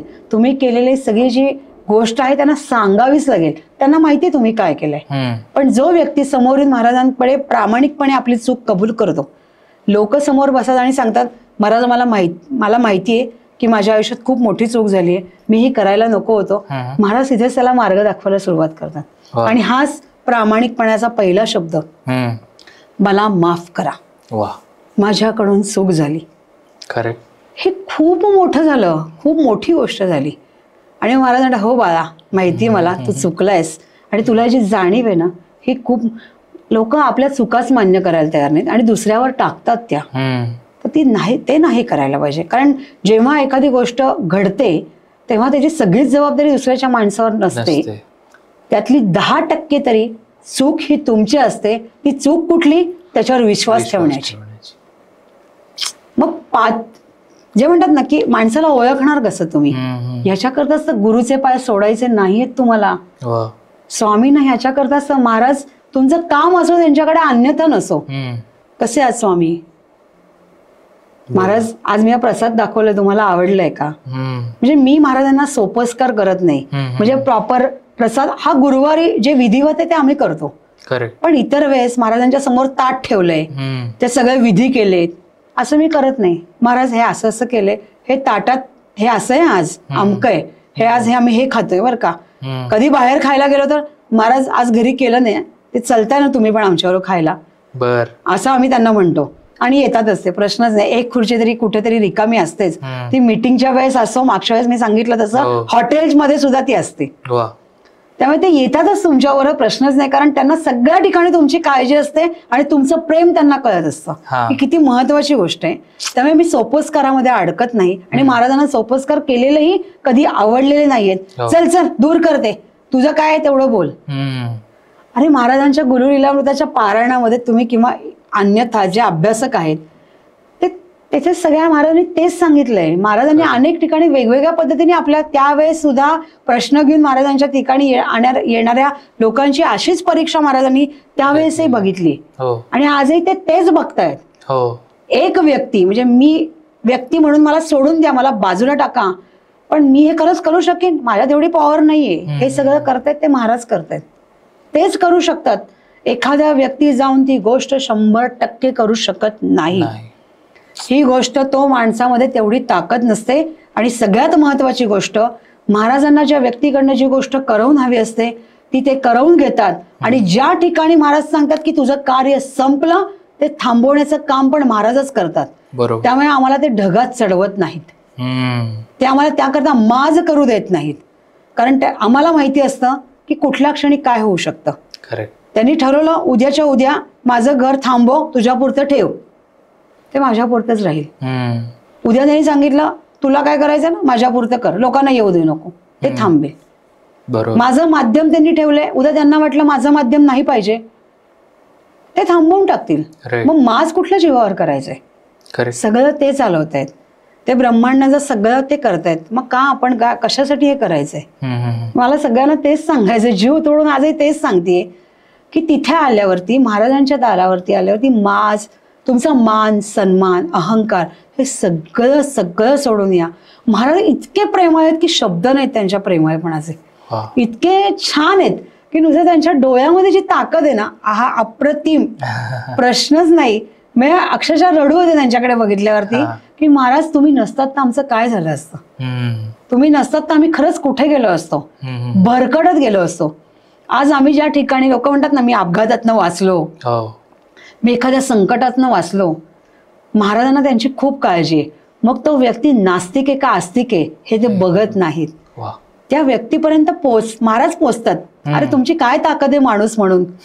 महाराजांना माहितीये कोणाला कुठल्या क्षणी वाचवायचं आणि कुठल्या क्षणी त्याला बाहेर काढायचं आणि काय करायचंय हे महाराज ठरवतात. कारण शेवटी त्यांना त्या व्यक्तीचं वलय माहितीये, जे सगळं चालवतात त्यांना प्रत्येक माणसाच्या मनातले खेळ कळत असतात. त्या माणसावर अविश्वास, त्या ताकदीवर अविश्वास ठेवणं ही मात्र खूप चुकीची गोष्ट आहे. आणि मूर्खासारखं जी माणसं म्हणून बसतात त्यांच्यावर विश्वास ठेवणं पण हा मूर्खपणा आहे. बरोबर. एखादी पब्लिसिटी एखादी गोष्टीची झाली म्हणून आपण, लोकांची गंमत वाटते मला, इतकी गर्दी करतात त्या ठिकाणी आणि ते पडताळून बघत नाहीत. बरोबर. की तो माणूस व्यक्ती खरंच काय करतोय, त्याचा काय उद्देश आहे, हे काय करताय, कशा करता. म्हणजे स्पेसिफिक लोकांना पडताळण्याची सवय आहे, पण तरी लोक डोळे बंद करून या गोष्टी करतात. तर त्यांनी डोळे उघडून ही गोष्ट करायची. आणि महाराज हाच धडा देत आहेत की घोड्याला जे लावलं जातं ते आपण जगताना करायचं नाही.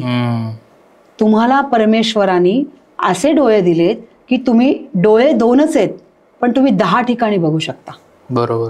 तुम्ही बघताय सरळ पण तुम्हाला आजूबाजूला काय चालते ते कळते. ही ताकद त्या डोळ्यामध्ये परमेश्वराने दिली आहे, त्याचा वापर करा. जी बुद्धी तुम्हाला दिली आहे ती वापरा. नुसतं म्हणजे मनाच्या खेळावर जाऊ नका. करेक्ट. मन स्वच्छ ठेवा. जेव्हा तुम्ही स्वामींच्या दारात जाता, स्वामींच्या ठिकाणी जाता, ते ठेवा. तिथे किंतु परंतु नकोय.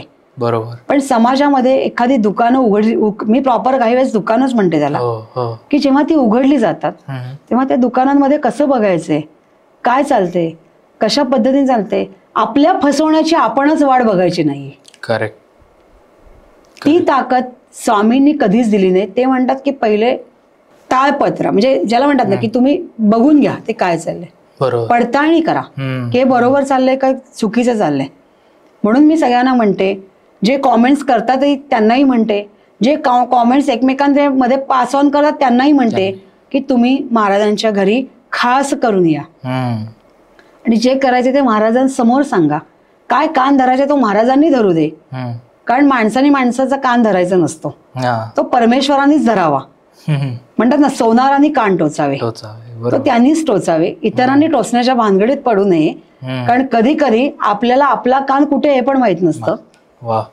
कारण आपल्याला असं म्हणतात ना, शंकराला जाताना माणसं असा कान धरतात. का लावले शंकरांनी करायला, तू असा करून शहाणा होणार नाही, तू असा करूनच शहाणा होशील. त्यामुळे दुसऱ्याच्या कानाला हात लावू नका.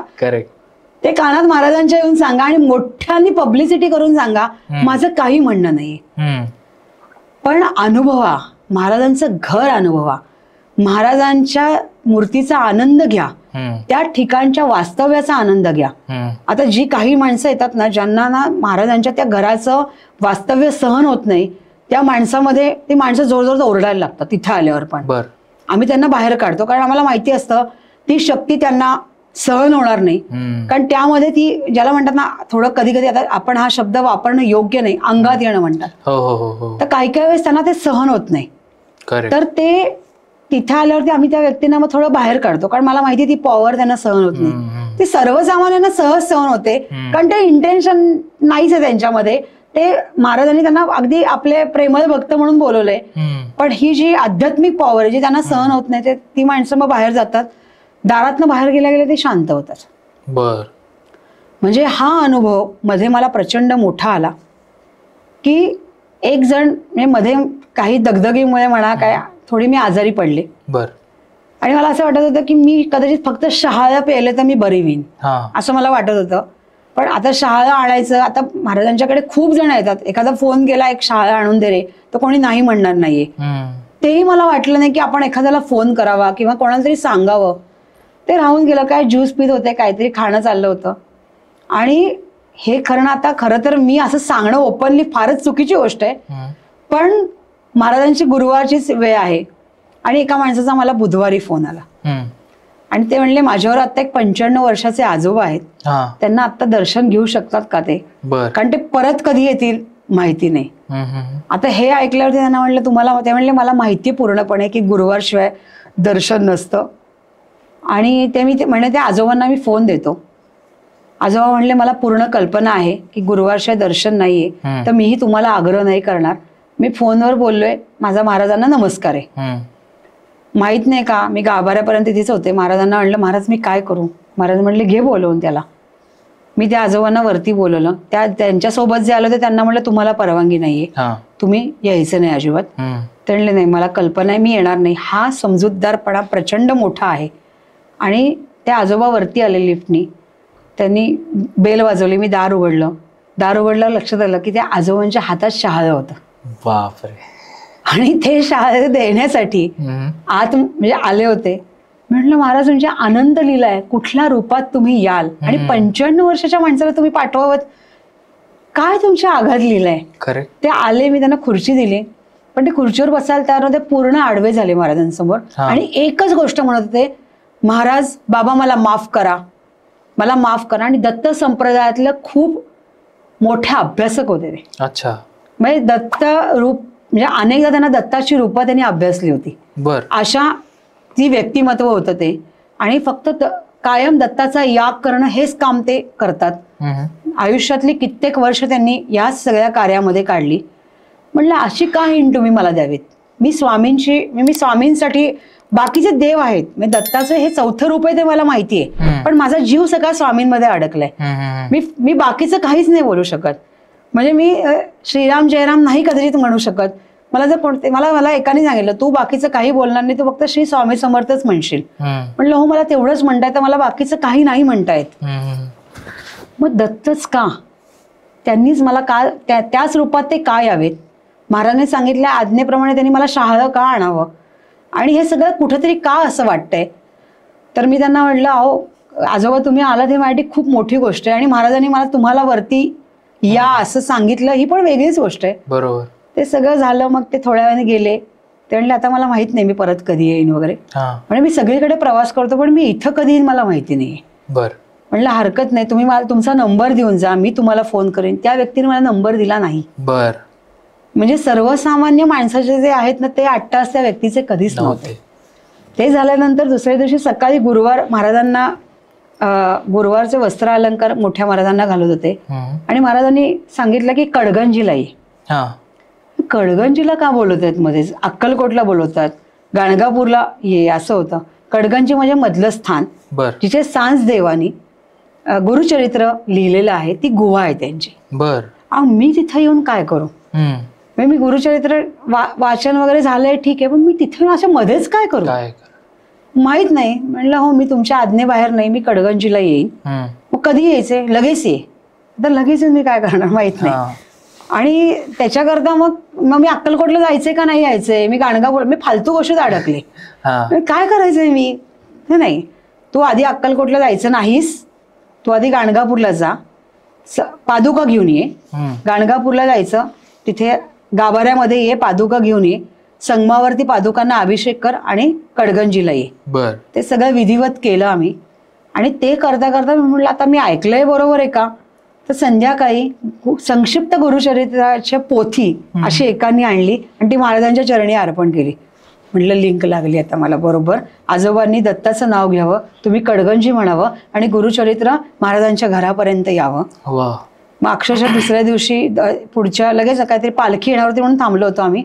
लगेच शनिवारी तिला म्हणलं नाही, मुलीला म्हणलं आपण दोघीच जाऊयात, बोलवलंय तर. असं म्हणता म्हणता 30 जणांची गाडी झाली. अरे बापरे. आम्ही सगळे तामजाम घेऊन परत कडगंजीला. आणि तिथे जे एक जण होते ते हिंदीमधनं बोलत होते कडगंजीला. काय गंमत महाराज माझी प्रचंड करतात. त्यांनी मला बोलवलं होतं दर्शनासाठी. तिथे काळी मूर्ती आहे दत्ताची, अप्रतिम मूर्ती आहे. बर. आणि जेव्हा तिथे मला ते बोलवतात ना, त्यांनी मला गाभाऱ्याच्या बाहेर नाही काढलं, तिथंच मला बसून ठेवलं. की नाही तू काय माझं दर्शन घे, हे कर, तुझं काही काम नाही, बाकीचं काय करायचं. आणि आमची सगळी मंडळी त्या बाहेर बसली होती आणि ते जे होते तिथले गुरुजी ते सगळी माहिती देत होते कडगंजीची, हिंदीत देत होते. त्यांचंही तेच म्हणणं होतं की माळांच्या नादी लागू नका, नारळ तुम्ही इथे अर्पण करावा हा अट्टाहास नाहीये, किंवा जे माझं म्हणजे मी जे सांगतेय की तुम्ही नको त्या अट्टाहासाच्या मागे लागू नका, तेच ते जीव तोडून सांगत होते. आणि हे मला काही ऐकायला मिळत नव्हतं. अच्छा. कारण मला आतमध्ये बसवलं होतं. बरोबर. तुला मी इथं बोलवलं ना, इथं बस. करायचं काय ते मला माहिती नव्हतं. मी आपलं बसले आतमध्ये, सगळेजण ऐकत होते आणि सगळे त्यांना पण असं कोणी मध्ये बोललेलं किंवा माणसासारखे प्रश्न विचारलेले त्यांना आवडत नव्हते. तर पहिला सुनलो मी क्या बात कर रहा हूं. तर त्यांनी तेव्हा जो एक दत्ताचा होऱ्या होता ना तो त्यांच्यामध्ये प्रचंड होता. मी बसले, ते माझ्याकडे बघत होते सातत्याने, पण माझी त्यांना काही विचारण्याची इच्छा झाली नाही, त्यांनी मला विचारलं नाही. ते बाकीच्यांना काय काय आप किधर से हो, आप किधर से हो, ते त्यांना विचारत होते. मला काहीच विचारत नाहीये किंवा मला का इच्छा होत नाही की मी त्यांना विचारावं. आम्ही फक्त एकमेकांकडे बघत होतो आणि मी त्यांना नमस्कार पण नाही केला. म्हणजे कधी कधी आपण ज्येष्ठ कोणी असलं की लगेच थोडं वाकून नमस्कार करतो. बरोबर. माहिती नाही असं पहिल्यांदाच घडलं, पण कुठेतरी भविष्यामध्ये त्या गोष्टीची कुठेतरी लिंक लागेल. त्यामुळे परमेश्वर ज्या ठिकाणी तुम्हाला बोलवतो, जी शक्ती ज्या ठिकाणी तुम्हाला बोलवते, त्या ठिकाणी वेळ न घालवता जाण्याचं काम मात्र तुम्ही निश्चित करत जा. कारण ती वेळ परमेश्वरांनी निश्चित केली. आता तू तिथं आलंच पाहिजेस, माझ्या चरणी अर्पण झालंच पाहिजे. म्हणजे अवघड कामं ते देव सुकर करत असतात. ती तुम्हाला दिलेली त्यांनी वेळ आहे, ती पाळा, ती निश्चित करा. आणि म्हणजे मी त्या मार्गाने जाते आणि मला असं वाटतं की सर्वसामान्य म्हणून माझ्यासमोर काही प्रश्न नाहीत असं नाहीये. आमच्या समोर हे प्रश्न असतात, आम्हालाही अडचणी येत असतात, आम्हाला एखादं काम होणार की नाही याची पण चिंता असते. बरोबर. पण एकच असतं की महाराज असल्यामुळे ती चिंता ते निराकरण करतील हा विश्वास असतो. त्यामुळे ती चिंता हळूहळू, म्हणजे आम्ही चिंता हा शब्द मी सगळ्यांसाठी वापरला, पण महाराज असं असतं तर काय करायचं बघा, ते मग बघतात. पण माझा या गोष्टीवर अत्यंत विश्वास आहे. मी सगळ्यांना तेच सांगते, जर तुमच्या मनाची इच्छा पूर्ण झाली नाही तर ती महाराजांची इच्छा नाही, आणि ती तुमच्या हितासाठी नाही, हा सगळ्यात महत्वाचा भाग. आणि जर एखादी गोष्ट वेगळी झाली आणि ती तुमच्या हिताची असेल तर महाराज ती पूर्ण करून घेणार. आणि ह्याचं आत्ताच एक मेसेज मला आला, ते आले ठाण्यावरनं आले. त्यांचा फोटो बघितल्यावरती तेही असे केशरी रंगाचे कपडे आणि दाढी वगैरे त्यांची पांढरी होती आणि आडनावही एक टिपिकल होतं. त्यांनी मला मेसेज टाकला की मला माझ्या मुलीसाठी प्रश्न विचारायचे यायचे. मी म्हणलं तुम्ही मुलीसाठी प्रश्न विचारायला नाही येऊ शकणार, तिलाच घेऊन आले. ते म्हणले पूर्ण अपंग आहे, ती प्रवासही करू शकत नाही, ती घराच्या बाहेरही पडू शकत नाही आणि ती काहीच करू शकत नाही. म्हणजे माझा विश्वास नाही ती काही करू शकत नाही. हा, इथपर्यंत येऊ शकत नाही, प्रवास करू, पण आयुष्यात ती काही करू शकत नाही यावर माझा विश्वास नाहीये. म्हणलं ठीक आहे, या तुम्ही, महाराजांनी उत्तर दिलं तर घ्या, नाही तर नका घेऊ. ते आले, महाराजांसमोर प्रश्न मांडला त्यांनी. म्हणजे ते इतके आध्यात्मिक होते किंवा इतकी ती पॉवर त्यांच्यामध्ये. म्हणजे मला असं वाटतं महाराज या व्यक्तीला तुम्ही लाईनीत उभं करावं, वेळ लाईनीत त्याला उभं राहायची. पार्किंग मध्ये ते नंबरसाठी उभे होते, तर अक्षरशः तिथनच त्यांनी वाकून पूर्णपणे नमस्कार केला. म्हणलं पोहोचला महाराजांना. आणि मग ते जेव्हा आले, पूर्ण वेगळ्याच पद्धतीची पर्सनॅलिटी होती त्यांची. त्यांनी तो प्रश्न मुली संदर्भातच विचारला. म्हणजे ते महाराजांकडे बघूनच त्यांनी तो प्रश्न विचारला आणि त्यांनी सांगितलं की हा मार्ग, म्हणजे मी जे निमित्त आहे ते म्हणले, हा मार्ग तिला जो पाहिजे तो पूर्ण होणार नाहीये आणि तिच्या अपंगत्वाची तुम्ही काळजी करायची गरज नाही. पण ती जर या मार्गाने गेली, तिला फार हालचाल करण्याची गरज नाहीये. तिला ह्या गोष्टी तिने जर आयुष्यात आता सुरू केल्या तर तिचा मार्ग सुकर होईल. आणि जो मार्ग महाराजांनी तिला सुचवला होता, त्यांचा कालच मेसेज आला की त्यातनं ती समाधानी आहे आणि तिच्या कामाला सुरुवात झाली. तिला पाहिजे ते नाही घडलं, तिची चिडचिड कमी झाली. कारण अपंग असलेल्या माणसाचं थोडंसं मी ही गोष्ट करू शकत नाही, चिडचिड असते. पण मी त्यांनाही सांगेन की चिडचिड करू नका, तुमच्यामध्ये कुठली ताकद कमी नाहीये. एखादा अवयव कमी असणं ही ताकद कमी असण्याचं लक्षण नव्हे. कारण ज्यांच्याकडे सगळं आहे त्यांची बुद्धी पण चालत नाही, तर मग काय तुम्ही म्हणाल. तर असं नाहीये ते की ताकद त्यांच्यामध्ये नाहीये, तर तुमच्यात ती निश्चित आहे. आणि ते सगळं त्यांनी मार्गाने, मला मेसेज वाचल्यावर खूप बरं वाटलं की अरे हा, तिचं आता आयुष्य महाराजांनी मार्गी लावलंय, किती छान. आता ते पण समाधानी झालेत, आनंदी झालेत आणि त्यांचं आता पुढे चाललंय. मग ते म्हणले मला अन्नदान करायचंय. म्हणलं बाबांनो, असलं मी काही करत नाही. तुम्हाला काय करायचं असेल तर तुम्ही, गुरुपौर्णिमा आता आलेली आहे, तर गुरुपौर्णिमेच्या वेळेस तुम्ही स्वतः या, तुम्हाला काय करायचंय ते तुम्ही करा. पण तिथून मी पैसे पाठवतो वगैरे असे उद्योग इथे कृपा करून करू नका. बाकी तुम्ही महाराजांवर त्यांना विचारा मी काय करू. तुम्ही त्यांना, आम्ही गुरुपौर्णिमेच्या निमित्ताने बोलवलंय की तुम्ही या, तेव्हा या, तुम्ही करा. दर गुरुवारी येता आलं मुंबईवरनं तर निश्चित या, तुम्ही सहज हे काम करू शकता. ते म्हणले मी जास्तीत जास्त वेळा पुण्यातून हे दर्शन घेण्याचा हे करीन. म्हणजे हे पण खूप वेगळी गोष्ट आहे. हे म्हणतात मी ज्वलंत प्रश्न, खरंच क्रिटिकल क्वेश्चन्स. म्हणजे आता एक होता मुलगा, अपंग आहे असा विषय झाला, त्याची मावशी येऊन नंबर लावून गेली आणि त्या नंबरवर तो जास्त वेळ उभं राहू शकत नव्हता. तर त्याला तो समोर घेऊन आले, त्याला डोळे नाहीयेत त्या मुलाला. म्हणजे त्याला अगदी इथं धरलं ना तर फिक्कटसर काहीतरी दिसतं आणि पटकन ग्रीप पकडत नाही बुद्धीची. तो म्हणजे एखादी गोष्ट सांगितल्यावरती त्याला समजत. म्हणलं अरे नॉर्मल माणसाचं आहे, तू आजारी जसं समजू नको, नॉर्मल माणसाला पण पीक होत नाही, तर तुला कधी पीक होणार. त्यामुळे आणि तो म्हणला मी आयुष्यात काही करू शकणार नाही, मला तर मरायचंय, आता माझं काही उरलं नाही आयुष्यात. म्हणलं वेडा आहेस का, तुझ्याकडे परमेश्वराने मोठी ताकद दिली. तो म्हणलं माझ्याकडे काय ताकद दिली, मला कळत नाहीये, मला सगळे अपंग, मला दुसऱ्याच्या आधाराशिवाय मी काहीच करू शकत नाही. म्हणलं तुला महाराजांनी आवाज दिलाय, सूर दिलाय, तू गाऊ शकतोस. आणि तो गाणं शिकतही होता मधल्या काळात. नंतर तो म्हणला मी गाणं शिकवतो. म्हणलं का सोडलं गाणं शिकायचं, गाणं शिकायला हवं. तुला आवाज दिलाय परमेश्वराने, ही शक्ती दिलीये, तुझ्या आवाजाची ताकद दुसऱ्याला जगण्यासाठी प्रेरणा देईल ते तू गायलं पाहिजेस. म्हणून त्याला मी सांगितलं की तुला मी खास गाणी काही पाठवीन आणि ती गाणी तू म्हणायचीस आणि मला एक एक करून रेकॉर्ड करायची आणि ती मला पाठवायची. या गुरुवारी तो आला आणि त्याला असं वाटलं एवढ्या गर्दीत आता काकूंचं लक्ष जाणार नाही किंवा तिची मावशी बरोबर आहे, आई नाहीये, त्याला आई वडील दोघंही नाहीये. तर मावशीला वाटलं, म्हटलं थांब मी चांगली गाणी शोधून तुला पाठवणार आहे, माझ्या लक्षात आहे. तेव्हा म्हणलं तुम्ही लक्षात ठेवलं हेच. अरे म्हणलं मी नाही, महाराजांना काळजी आहे ना त्याची. तर महाराजांनी त्याला लक्षात ठेवले की त्याला काय गायला सांगायचंय. तो इतका कॉन्फिडंट होता यावेळेस तो आला, तर त्याला असं कुठलं वाटलंच नव्हतं की आता माझं सगळं काही संपलंय. तर महाराज ज्या पद्धतीने त्या व्यक्तीला जगवतायत, त्याला कॉन्फिडन्स देत आहेत, त्याला असं म्हणतायत की नाही तुझ्यामधनं दुसरा माणूस जगेल. ही लिंक जी म्हणतात ना त्याला साखळी म्हणतात. अनेक व्यवसायात हा शब्द वापरला जातो, पण आपल्या जन्माची ताकद दुसऱ्याच्या जन्मासाठी द्यावी ही पण एक साखळी आणि ती तुम्ही करायला हवी. त्याला कॉन्फिडन्स द्यायला हवा. त्याच्या गोष्टीमध्ये त्याला सांगायला पाहिजे की तू चिंता करू नकोस रे, आहेत ना स्वामी, ते करतील निश्चित. चल मी तुला स्वामींच्या घरी नेतो, मी तुला स्वामींच्या मठात नेतो, मी तुला अक्कलकोटला घेऊन जातो. ही जी गोष्ट आहे ना ही तुम्ही दुसऱ्याला जगवण्यासाठी खूप महत्वाची, ही मौलिक आहे. मला वाटतं महाराजांनी तेच करायला शिकवलंय, दुसरं काही वेगळं करायला त्यांनी शिकवलं नाही आहे. खूप जाऊन अभ्यास करायला त्यांनी निश्चित शिकवलं नाहीये. हा, या वाचनाचा तुम्हाला एक वेगळा हे येऊ शकतो, एक कॉन्फिडन्स येऊ शकतो किंवा तुम्हाला पोथी वाचनाचा आनंद मिळू शकतो, हा वेगळा भाग आहे. करेक्ट. म्हणजे अर्थात माझाही अट्टाहास वेड्यासारखा आहे की महाराज तुम्ही माझ्या पोथीचे वाचन थांबवलं तर मी करायचं काय. तर महाराजांनी सांगितलं की प्रत्येक पोथीतली जे एक एक ओळी आहेत त्याचा अर्थ तू समजावून घेऊन लोकांना सांगायचंय. हे किती अवघड आणि क्रिटिकल काम आहे. हे पोथी वाचन किती सोपं होतं, 7 दिवसात संपला विषय. करेक्ट. फक्त मला 7 दिवसाचे नियम पाळायचे ना, मग मी 8व्या दिवशी दंगा करायला मोकळा, मग काय करायचं नाही आपल्याला.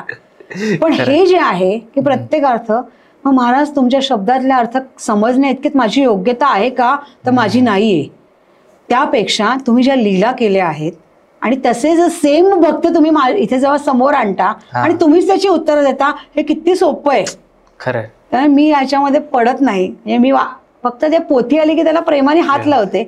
ज्याला महाराज सांगतात त्याला मी ती पोथी वाचायला सांगते आणि तो व्यक्ती वाचतो आणि निरोप देतो की मी वाचली आहे. बास झालं. कशाला एवढा अट्टाहास पाहिजे या गोष्टींचा. तर मी त्याच्यामध्ये तुला धन्य मानते की ज्या लोकांचा खूप अभ्यास आहे स्वामींवरती, ज्यांनी खूप पोथी वाचन केलंय, ज्याला अध्यात्माची पॉवर आहे, त्या सगळ्या लोकांना आम्हाला देखील ऐकायला मिळते.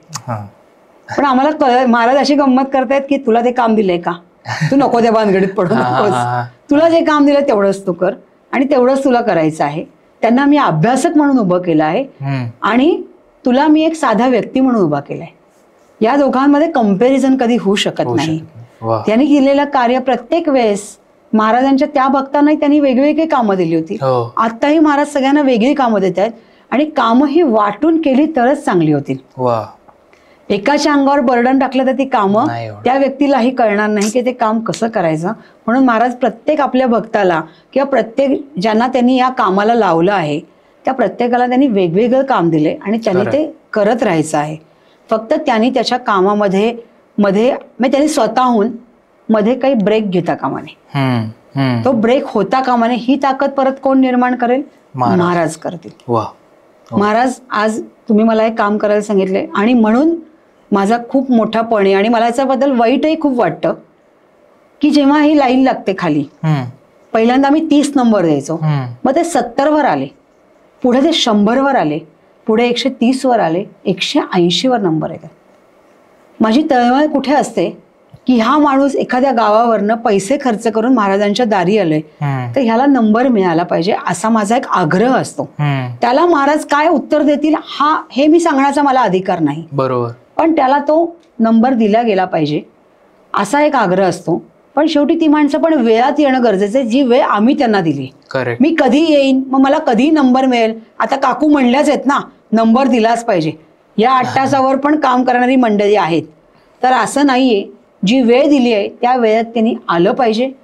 आणि माझा असा प्रयत्न आहे की त्या व्यक्तीचा प्रश्न निदान महाराजांसमोर मांडला गेला पाहिजे.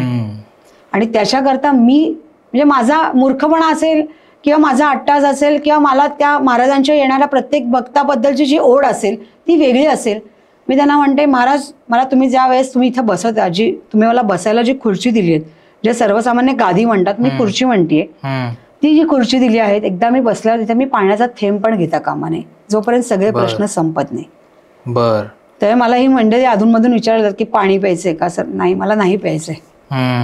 कारण माझी जी तळमळ आहे की या लोकांपर्यंत गेलं पाहिजे. आणि शेवटचा माणूस जेव्हा प्रश्न संपतात तेव्हा त्या खुर्चीला नमस्कार करून, बसतानाही नमस्कार करूनच बसलं जातं, उठतानाही नमस्कार करूनच उठलं जातं. त्याचं कारण आहे की एवढा वेळ बोलल्यानंतर एकही थेंब तुम्ही मला पाण्याची आठवण करून दिली नाहीत. ही ताकद महाराज फक्त तुमच्यात आहे, खरं, ही माझ्यात नाही. फक्त माझी तळमळ आहे की सगळ्यांचा विषय तुमच्यापर्यंत येऊन पोचावा. काहींना अजिबात उत्तर दिली जात नाही आणि महाराज काहींसाठी खूप वेळ काढतात. महाराजांनी ही माझी सेवा बंद करू नये, हीच त्यांच्या चरणी माझी प्रार्थना आहे. बाकी कदाचित अध्यात्मात मी शून्य असेल, माझं वाचन नसेल. मी हे पुन्हा पुन्हा सांगण्याचं कारण एवढंच आहे की अनेक लोकांची कंपॅरिझन महाराजांच्या स्वामी भक्तापोटी केली जाते. तर मी फक्त महाराजांवर प्रेम करते, मी भक्त म्हणवून घेत नाही, माझी तेवढी योग्यता नाही. आणि हे आपण मान्य करावं. आपला मोठेपणा नाहीच आहे, मोठेपणा असूच शकत नाही. बरोबर. आणि नाही आहे. म्हणजे मला कोणीतरी असं लिहिलं की तुम्ही महाराजांना तेव्हा समजू शकाल जेव्हा तुम्ही 100 वेळा बखर वाचाल. अच्छा. कधी वाचू बाबा बखर? मला नाही वेळ होत बखर वाचायला. जर मला बखरच वाचायची असती तर मग महाराजांनी मला हे काम दिलंच नसतं. सांगितलं असतं बखर वाचत बस आणि हे काम करायची तुला गरज नाही. कधी वाचणार मी 100 वेळा? बरं, ज्यांनी सांगितलं तो त्याने किती वेळा वाचली हा माझ्यासमोर मोठा प्रश्न आहे. की खरंच त्याला ते वाचायला मिळालं असेल का? आणि मी त्या माणसाला नम्र विनंती करीन की त्यांनी जर 100 वेळा बखर वाचली असेल तर याचा अर्थ असा आहे की त्याची बखर पाठ झाली असेल. तर कृपया त्यांनी मी महाराजांना विनंती करीन की माझे जेव्हा प्रश्न सोडवतील 2:45 वाजले रात्रीचे तरी चालेल, पण त्यांनी बखरमधली एक गोष्ट येऊन मला सांगितली पाहिजे. वा, बरोबर. काय हरकत आहे, मी तयार आहे ऐकायला. 2:45 वाजता शुभ मुहूर्त आहे, 3 ते 5 हा सगळ्यात पॉझिटिव्ह मुहूर्त आहे. त्यावेळेस त्यांनी यावं आणि महाराजांच्या बकरीमधली एक कथा मला सांगावी. मला महाराजांनी जागच ठेवलेला आहे, त्यांनी फक्त जागं राहावं. बर. आणि त्यांनी यावं. म्हणजे मी प्रत्येकाला हे का सांगतेय की तुम्हाला माझ्याबद्दल जी म्हणजे आस्था म्हणेन ना त्या माणसाला, मी याला विरोध म्हणत नाही, मी याला आस्था म्हणते. तुला जर माझ्याबद्दल, त्या व्यक्तीला जर माझ्याबद्दल असं काही वाटत असेल की यांनी हे करायला पाहिजे, तर त्यांनी निश्चित त्याकरता माझ्यासाठी वेळ काढला पाहिजे. बरोबर. मला समजावून सांगण्यासाठी त्यांनी वेळ दिला पाहिजे. मी जर काही त्यांना वाटत असेल की माझी गडबड होतीये तर त्यांनी ते काम केलं पाहिजे. पण माझी अट एकच आहे की माझ्या महाराजांसमोर ती केली पाहिजे. अगदी बरोबर. करा, माझी तयारी आहे आणि मी झुकलेलीच आहे. कारण महाराजांनी मला झुकवायला शिकवलेलं आहे. आणि जेव्हा महाराज डोकं वर काढतात तेव्हा ते समोरचं स्कॅनर जेव्हा ओपन करतात तेव्हा त्याची मजा खूप येते. खरे. असो, ते त्यांचं काम आहे, ते करत राहणार. आणि आपलं जे काम आहे ते आपण करत राहायचं आहे. आयुष्याच्या शेवटच्या क्षणापर्यंत त्यांना मी नम्र विनंती केली की हे काम माझं कृपा करून थांबवू नका. ज्या क्षणी श्वास थांबेल त्या क्षणी हे काम थांबलेलं असेल आणि त्या क्षणी तेही काम थांबेल जे आत्ताचं अन्नदानाचं काम चालू आहे. म्हणजे गॅप देऊ नका. जे आज अन्नदानासारखं पवित्र कार्य तिथे चालू आहे, आज एकही व्यक्ती न खाता पिता तिथनं जात नाहीये, तर हे कार्य तुम्ही शेवटच्या क्षणापर्यंत करून घ्या. कधी कधी आम्हाला असा प्रश्न पडतो की मी ज्यावेळेस इथे बसलेली असेल तर कुठल्या भक्तांनी येऊन ते कार्य करायचं, म्हणजे कोण येणार तिथे आणि कसं करणार आहे. पण महाराज ती पण माणसं मॅनेज करतात आणि ते सगळं उत्तम पद्धतीने. आणि आमच्याकडे खास करून अट आहे की जे आमच्याकडे बॅच दिले जातात, कारण एवढ्या गर्दीमध्ये कोण इथलं काम करते कळत नाही म्हणून. तर आमच्याकडे अट आहे की जो कोणी हा बॅच लावून स्वामी भक्तांची लाईन लावेल किंवा त्यांना काही ते सांगतील तेव्हा त्यांचा आवाज हा खालीच असला पाहिजे. त्यांनी कोणाचंही वरती दादागिरी करून कोणासमोरही काही बोलता कामा नये. त्याचा त्या क्षणी महाराजांचं घर बंद होईल. सेवा वगैरे बाजूला राहिली, पण सगळ्यांशी बोलताना अतिशय विनम्रपणे हे बोललंच गेलं पाहिजे. कारण तिथे येणारा व्यक्ती हा त्याच्या मनाने आला नाही तर महाराजांनी त्याला इथे बोलवले. बरोबर. त्यामुळे त्याही कॉमेंट्स आमच्या इथे येतात की आमच्याशी अतिशय सगळ्यांनी प्रेमाने वागणूक दिली. म्हणजे गाडी बोलवणं, रिक्षा बोलवणं इथपासून आमच्या इथली माणसं करतात. वा. तर मग ही सेवा झाली ना. मग सेवा वेगळी काय करायची, कुठे जाऊन अशी वेगळी सेवा करायची. तर ते सगळं चालू आहे. आणि महाराजांनी असंच सोपं आणि सहज कार्य ठेवावं. खूप 8 तास त्यांनी आमच्याकडनं करून घेऊ नये. पण 8 तास करायला तुम्ही अनेक भक्त ठेवलेत तुमचे. आम्ही सर्वसामान्य आहोत, आम्हाला सर्वसामान्यच ठेवा आणि तसंच जगू द्या. फक्त तुमचे चरण आमच्यापासून दूर करू नका, नाही तर आम्ही जगणार नाही. आणि जगून मेल्यावरती आम्हाला तुमच्यापर्यंत येता येणार नाही. आम्हाला मेल्यावरती स्वामी समर्थच हवेत आणि जगतानाही स्वामी समर्थच हवेत. तर हे त्यांनी केलं तर आयुष्य खूप सुकर होईल. आणि गंमत म्हणजे तुलाही एक मेसेज आला होता की सोहम जरा अलर्ट आहा, याला बॉडकास्ट म्हणत नाहीत.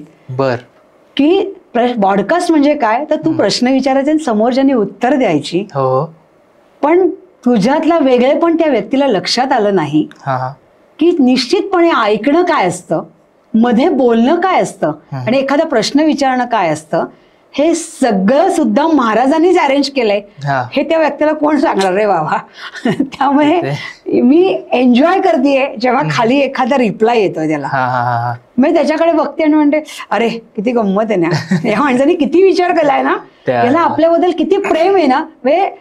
त्याला सोहम बद्दल पण प्रेम आहे आणि माझ्याही बद्दल आहे. पण मी त्यांना विनंती करेन की हे सगळं प्रेम महाराजांवर दाखवा. अगदी काय जग कुठल्या कुठे जाईल त्यांचं असो. तर अशा पद्धतीने महाराजांचं कार्य चालतं. आणि आपल्या प्रत्येक ठिकाणी तू तर महाराजांचा खाली पत्ता पण दिलेला आहे. पण मी तेवढंच सांगेन की महाराजांच्या दर्शनाची वेळ ही फक्त गुरुवारची असते. सध्या प्रश्नासाठी तुम्ही पहिला नंबर जो आपला बॉडकास्टला आहे तो नंबर मिळाला, तुम्ही त्यातनं फोन करायला हवा. उचलण्याचा अट्टहास जर झाला नाही तर खूप उत्तम होईल. आणि तुम्हाला उचलला नाही गेला फोन तर खाली मेसेज टाका व्हॉट्सअप वरती की मी आता फोन केला आहे, तर असं असं माझं नाव आहे, माझा पूर्ण पत्ता असा असा आहे आणि मला प्रश्न विचारण्यासाठी गुरुवारी यायचं आहे. मी फोनवर कधी बोलू शकतो असं कृपा करून टाकू नका. मला महाराजांच्या दर्शनाला यायचं आहे, मला महाराजांना प्रश्न विचारण्यासाठी यायचं आहे, तर मी येण्यासाठी काय नियमावली आहे, तर आम्ही तातडीने त्यांना त्याचा मेसेजचा रिप्लाय देतो. मला त्याचा पूर्ण पत्ता आला पाहिजे, मला त्याचं पूर्ण नाव आलं पाहिजे आणि तरच त्याला रिप्लाय दिला जाईल. आणि खाली त्याला मेसेजला आम्ही रिप्लाय देतो. 2 ते 2:30 वाजताची रांग सुरू होते. लोक आधी पण येतात, पण तो त्यांच्या वेळेचं गणित आहे. आमचं गणित आहे 2 ते 2:30 वाजता तुम्ही यावं आणि त्या रांगेप्रमाणे नंबर दिले जातात. जो व्यक्ती आधी येतो त्याला आधी दिलं जातं. कोणीही मी अमका अमका आहे तर मला नंबर द्या आणि मी अमक्या अमका ओळखीतनं आलोय तर आम्ही नंबर देत नाही, उलट त्याला घरी पाठवतो. तर कोणाची ओळख दाखवू नका. तुमची स्वतःची ओळख हीच खूप मोठी ओळख आहे. दुसऱ्याच्या ओळखीच्या तुम्हाला गरज नाही महाराजांच्या दर्शनासाठी. तर जो येईल त्याप्रमाणे नंबर दिले जातात. आणि महाराजांची जी आरती आहे ती 5, 5:15 साधारण वरती केली जाते. आम्ही असे प्रयत्न करतो की ती आरती खालपर्यंत ऐकू यावी, पार्किंग पर्यंत. आणि महाराजांचं जे वरती अध्ययन होतं तेही खालपर्यंत ऐकू यावं, हा आमचा प्रयत्न आहे. आरती जास्तीत जास्त लोकांच्या आता हातात येत नाहीये. सध्या ती थोडी गडबड होती की आरती त्यांच्या हातापर्यंत येत नाहीये. या गुरुवारपासून आम्ही तीही सुरुवात केलेली आहे हळूहळू मॅनेज करायला. आणि आरती जरी आली नाही तरी महाराजांनी जो आदेश दिलाय त्याप्रमाणे आरती चालू असताना एका भांड्यामध्ये पाणी ठेवलं जातंय. त्या भांड्याला पाण्यावरती आरतीपूर्वी ताट घेऊन त्याला स्पर्श केला जातोय आणि ती आरती त्या पाण्यात उतरवण्याची विनंती महाराजांना केली जाते. ते त्यांनीच सांगितल्या आदेशाप्रमाणे. आणि ते पाणी सर्वांच्या डोक्यावर टाकलं जात आहे सगळं. मग ते लाईनीत असो खाली असो ते पाण्याचं भांड पूर्ण ठिकाणी फिरतंय. आम्हाला असं वाटतंय तो आशीर्वाद सगळ्यांपर्यंत जावा. आरतीचं आहेच आहे. तर ते सगळं करण्याकरता महाराजांना आम्ही पुन्हा पुन्हा विनंती करतोय.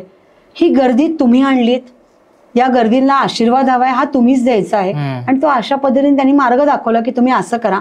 या गुरुवारपासून आम्ही थोडं थोडं सुरू केलंय की जी मंडळी दर्शनाला येत आहेत त्यांना आम्ही आधी दर्शन घेऊन, कारण त्यांना लगेच ते जातात, ते थांबत नाहीत मंडळी.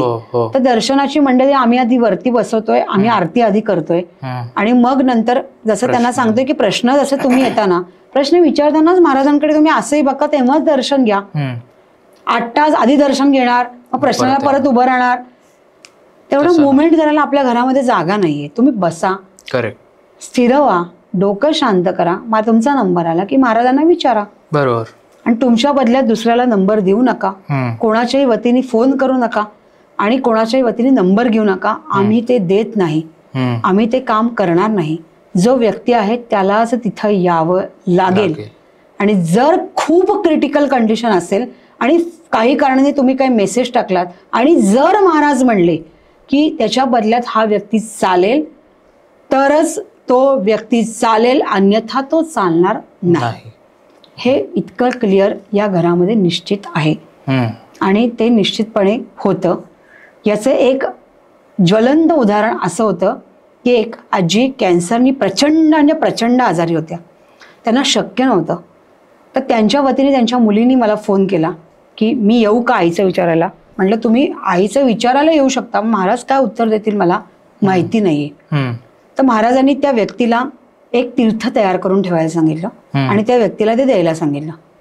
मी त्यांना म्हटलं मी फक्त हे काम करीन, त्या व्यक्तीचं आजारपण कसं बरं होईल, काय बरं होईल मी हे सांगू शकणार नाही. मी कसं सांगणार, मी काय डॉक्टर नाही किंवा मी बाकीचं मी एवढं आध्यात्मिक माझी पॉवर नाही की मी त्यांना तथास्तु म्हणावं आणि त्यांनी बरं व्हावं, असं तर मी करू शकत नाही. महाराजांनी हे पाणी द्यायला सांगितले, मी पाणी तयार ठेवले. त्या म्हणल्या ठीक आहे आम्ही ते पाणी घेऊन जाऊ. त्या गुरुवारी ती व्यक्ती आली नाही, ते पाणी तसंच राहिलं. आता शेवटी महाराजांनी वेळ दिली आहे ती तुम्ही जर पाळली नाहीत तर त्याला काही अर्थ उरत नाही. ते पाणी तिकडे गेलं नाही. पण अचानकपणे एका लाईनीत एक जण उभे होते. त्यांनी प्रश्न विचारला असं असं एक जण हॉस्पिटलमध्ये आहेत, क्रिटिकल कंडिशनला आहेत त्या. आता मला नियम माहिती आहे की मी विचारू शकत नाही, पण त्या शक्यच नाही, माहिती नाही. आणि त्यांच्या सगळ्या गाठी झाल्या आतमध्ये. तर त्या गाठी कसल्या आहेत ते आता उद्याच मेडिकली ट्रीटमेंटमध्ये कळेल. पण महाराजांनी सांगितलं त्या नॉर्मल गाठी आहेत, त्या निघून जातील. कुठलंही कॅन्सर सुद्धा डिटेक्ट होणार नाही, काही कुठलाही आजार त्या व्यक्तीला नाहीये.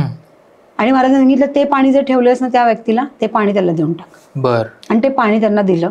पुढच्या गुरुवारी ती व्यक्ती हजर होती महाराजांच्या दर्शनासाठी. सगळे रिपोर्ट नॉर्मल होते, ओके झाल्या त्या. ही महाराजांची लीला आहे, अगाध लीला आहे की जिथे कॅन्सरच्या गाठी आहेत का काय माहिती नसताना महाराजांनी सांगितलं जा तिला पाणी प्यायला लावे.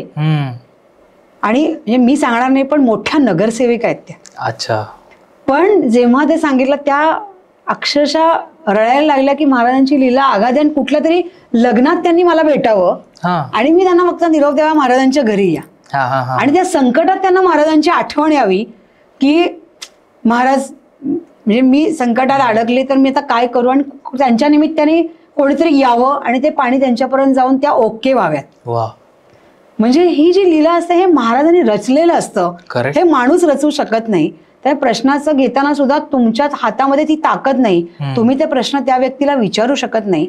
आणि पुढच्या गुरुवारी ती व्यक्ती आली ज्याच्यासाठी आम्ही ते पाणी कॅन्सरचं ठेवलं होतं त्या व्यक्तीला देण्यासाठी. आणि महाराजांनी काय गंमत करावी, ते पाणी त्यांना दिलं आणि तिथला गजरा पण त्या व्यक्तीला दिला ज्या व्यक्तीला केसच नाही डोक्याला. मग त्या व्यक्तीने मला फोन केला तो गजरा का दिला, या प्रश्नाचं माझ्याकडे उत्तर नाही. ते महाराजांनी का दिला महाराजांनाच माहिती. पण ह्यातलं ते जे आतलं जे कारण होतं महाराजांनी सांगितलं होतं पण मला ते सांगायला परवानगी नव्हती. पण त्या व्यक्तीने सातत्याने येऊन महाराजांमध्ये विलीन होणं, जी व्यक्ती तुमच्या वतीने पाणी घेऊन गेली त्यांनी त्याच निमित्ताने ते बरं होण्यासाठी सातत्याने दर गुरुवारी येऊन महाराजांमध्ये विलीन होणं आणि मग त्याचं उत्तर महाराजांकडनं गजऱ्याचं मिळणं, ह्याला म्हणतात महाराजांची भक्ती. आपलं कामापुरतं महाराजांना वापरणं घेणं ही महाराजांची भक्ती नव्हे. ते तुम्हाला संधी देत आहेत याचा अर्थ असा नाही की तुम्ही त्यांचा ते वापर करा आणि नंतर तुमचे भक्ती नाही असं किंवा श्रद्धा नाही किंवा असं मी म्हणणार नाही कदाचित, पण तुमचं सातत्य नाही. आणि त्याची नितांत गरज आहे. सातत्य म्हणजे सर्वस्व आलं आणि ते करण्याची अत्यंत गरज आहे. म्हणून महाराजांच्या घरी येताना त्यांच्या नियमांचं पालन करा. म्हणजे फोन तुमचं म्हणणं जरी बरोबर आहे की 4 नंबर द्या आणि महाराजांना 3 नंबर बंदच करायचे असेल तर आपण 4 नंबर देऊन करणार काय. सगळा खेळ एका नंबरवर चालतो. आणि जो आता नंबर आहे महाराजांचा तो महाराजांनीच सांगितलं होतं की हा माझ्या वतीने मोबाईल घेऊन ते काम करा. आणि त्यावेळेस आताही आमच्याकडे व्हॉट्सअपचे ग्रुप्स आहेत. 1000-1500 लोक त्या व्हॉट्सअपच्या ग्रुपमध्ये आहेत. जी दर्शनाला येत आहेत त्यांनी त्यांचे नंबर दिलेले आहेत की आम्हाला ग्रुपमध्ये ऍड करा आणि आम्हाला दर्शन होईल महाराजांचं. अक्कलकोटचे फोटोज येतात तेही आम्ही पाठवतो. हे सगळं करण्यामागे इंटेन्शन इतकंच आहे की आपल्याला समाधान मिळतं, डोळ्याला Correct. चांगलं बघितलं त्याचा आनंद आहे आणि महाराजांची साथ सुटत नाही हा वेगळा आनंद आहे. वा. म्हणून ते ग्रुप्स आहेत. बाकी त्या ग्रुपवरती काही टाकू द्यायला आम्हाला परवानगी नाही. फक्त टॅग करून नमस्कार टाकायचा, एवढंच काम करायचं. कारण तेवढंच करण्यासाठी आहे. 1000 लोक ग्रुपमध्ये असतात, मोजून 200 लोक पण टॅग करून नमस्कार करत नाही, बघतात सगळे. म्हणजे हे नमस्कार करण्याची बुद्धी पण कोण देतं? महाराज. इतकं सोपं आणि सरळ आयुष्य आहे, तर बाकीच्या गोष्टीसाठी 8 तास करण्याची गरज नाही. पण नियम पाळा, जे नियमाने आहे ते करा. आणि महाराजांनी हेच सांगितलं की आजकालच्या काळामध्ये बेसिक गोष्ट म्हणजे आपण जे जगतो आहे त्याच्यामध्ये आपण बेसिक गोष्टच लक्षात घेत नाही की नियमांचं पालन करावं लागणार आहे. आणि तेच महाराज करायला शिकवत आहेत. म्हणजे आता मला गंमत म्हणून ते आठवलं की आता देऊळ बंदाचा आपला विषय झाला, त्यात पण एक सीन आहे की सिग्नल सुरू आहे आणि सगळे पुढे जात आहेत आणि ज्या गाडीमध्ये स्वामी आहेत ती गाडी त्यांनी रेषेच्या अलीकडे थांबवली आहे आणि त्याच्याही शेजारी एक गाडी थांबली आणि ते सांगतात की हा माझा खरा भक्त जो नियमांचं पालन करतोय. बरोबर बरोबर. मग सिनेमातनं पण जर तुम्हाला महाराजांचे उपदेश कळतायत तर मग स्वामींच्या घरी येताना त्यांचे नियम हे पाळायलाच हवेत. अगदी बरोबर. तिकडे येऊन अट्टहास करणं, आरडाओरडा करणं, मला नंबर कसे मिळाले नाहीत हे करणं, हे तुम्ही नाही करू शकत. बरोबर. हे करणं चुकीचं आहे. कारण तुम्हाला जरी महाराजांनी तिथं बोलवलं असलं तरी नियम पाळूनच बोलवलंय. म्हणजे असाच एक प्रसंग होता की मुंबईवरनं एक जण आले, काय माहिती नाही काय आरडाओरडा झाला माहित नाही, प्रचंड रुद्राक्षाच्या माळा गळ्यात घातल्या होत्या, सगळं झालं होतं. तर महाराज म्हणले याला घरी पाठव. मुंबईवरनं आले होते, सगळी फॅमिली घरी गेली. बरोबर. घरी जा घरी जा. महाराज म्हणतात नाही बाबा तुझं सगळं छान चाललंय, उगाच इथे येऊन 8 तास करून बाकीच्यांना काय डिस्टर्ब करतोयस. तर हे नाही होऊ शकत. त्यांनी सांगितलं घरी जायचं तर घरी जायचं, थांबा म्हटलं तर थांबायचं. बरोबर. तर मी म्हणते थोडक्या वेळासाठी 8 तास का करताय, त्यापेक्षा श्री स्वामी समर्थ म्हणत राहा, त्यांना पार्किंग मधनच हाक मारत राहा. ती ओढ जी त्यांच्याबद्दलची आहे ती खालनच निर्माण करा, जी खरं तुम्ही रिक्षात बसल्यावरच निर्माण होते. तुम्ही तिथनं घरातनं निघाल्यावरच निर्माण होत असते. ती तुम्हाला कळते केव्हा, जेव्हा तुम्ही त्यांच्या स्थानावर येऊन पोहोचता. आणि आधीचा गोष्ट ही वॉशआउटच झाली पाहिजे आणि ती जर वॉशआउट झाली तर महाराजांपर्यंत जाणं सोपं जाईल. मग कशाला प्रश्न, कशाला काय, कशाला काय, काहीच राहत नाही. करेक्ट. तर हे करत राहणं खूप गरजेचं आहे. ते मागच्या वेळेस एका आजी आल्या होत्या, एकदम झोपडपट्टीतनं आल्या होत्या. त्यांनी त्यांची माळ आणली होती, म्हणजे कळत होत्या कपड्यांवरनं, राहणीमानावरनं. आणि तेव्हा नंबर लागलेले नव्हते, ते सगळे फक्त येऊन बसले होते. ते जिन्यात आजी बसल्या होत्या, कोपऱ्यात होत्या, पिशवी होती, पिशवीमध्ये माळ होती, माळ करत राहिल्या होत्या. तर मी त्यांना, आणि बाकीचे लोक नुसते नंबरसाठी धांगडधिंगा चालला होता. म्हणलं अरे बाबांनो शांत बसा, तुम्हाला जिथे बोलवलं तिकडे नंबर लागणारच आहे म्हणून तुम्ही आलायत ना, पहिलं शांतता करा. कारण आजूबाजूला पण लोक असतात, त्या लोकांना आपल्याला त्रास द्यायचा नाहीये, काही करायचं नाहीये. हीच तर स्वामी भक्तींची खासियत आहे की दुसऱ्याला त्रास न देता आपली भक्ती निर्माण करणं. हा महाराजांची ही पण एक शिकवण आहे. तर ही आपण लक्षात घेतली पाहिजे. मग आजीनं म्हणलं, आजी जरा ओरडा की यांना. तर त्या इतकं छान म्हणल्या, स्वामी बुद्धी देतील जसं ते वागतील. मी त्यांना म्हणलो हो माझ्या स्वामींवर काय असे आरोप करता, ही बुद्धी दिली हो त्यांनी त्यांना. म्हणजे हा जो काही एक माणसाचं नॉर्मल असतं की महाराज बुद्धी देतील तसं करतील, नाही, महाराजांनी खूप चांगली बुद्धी दिली आहे, त्याचा वापर तुम्ही करत नाहीये. आणि जी गोष्ट दुसरीच बुद्धी आहे त्याला पुश करण्याचं काम तुम्ही करताय, हे करायचं नाहीये. म्हणूनच श्री स्वामी समर्थ म्हणायचंय आणि तरच तिथपर्यंत जाऊन पोहोचायचंय. तर पुन्हा पुन्हा पुन्हा पुन्हा महाराजांच्या प्रेमातच अडकलेले आम्ही लोक, महाराजांवर अत्यंत विश्वास, अत्यंत म्हणजे अत्यंत विश्वास, आणि त्यांच्याशिवाय जग नाही आणि खरंच नाहीये. करेक्ट. तर त्यामुळे त्यांच्यापर्यंतच आम्ही आहोत. आणि आमच्याकडे एक खास गोष्ट आहे, आणि तू ही कुठेही कट करू नकोस, ही मला नम्र विनंती आहे की आमच्या महाराजांच्या घरी आल्यावरती आमच्याकडे महाराजांना वाकून मुजरा करायचा नाही, म्हणजे नाही. खाली डोकं टेकवूनच नमस्कार करायचा. दोन्ही हात हे असेच असले पाहिजे आणि या दोन्ही हाताच्या मध्ये कपाळ टेकलंच गेलं पाहिजे. आणि हीच विलीनता महाराजांच्या त्या घरी अपेक्षित आहे. आणि तिथे आलेल्या लोकांनाही मी सांगते, नाही, डोकं टेकवायचं. कारण असं म्हटलं जातं, आपल्या हिंदू धर्मात हे म्हटलं जातं की एका हाताने नमस्कार करणं ही आपली पद्धत नाही, बरोबर. त्याली आपली पुण्याई कमी होते आणि ते काम आपण करायचं नसतं. आपल्याला परमेश्वराने दोन्ही दिलेल्या हाताचा वापर करा आणि मुख्य जे चालत नाहीये ते खाली वाकवा, तरच ते चालायला सुरुवात होईल, तरच ते सुरू राहील.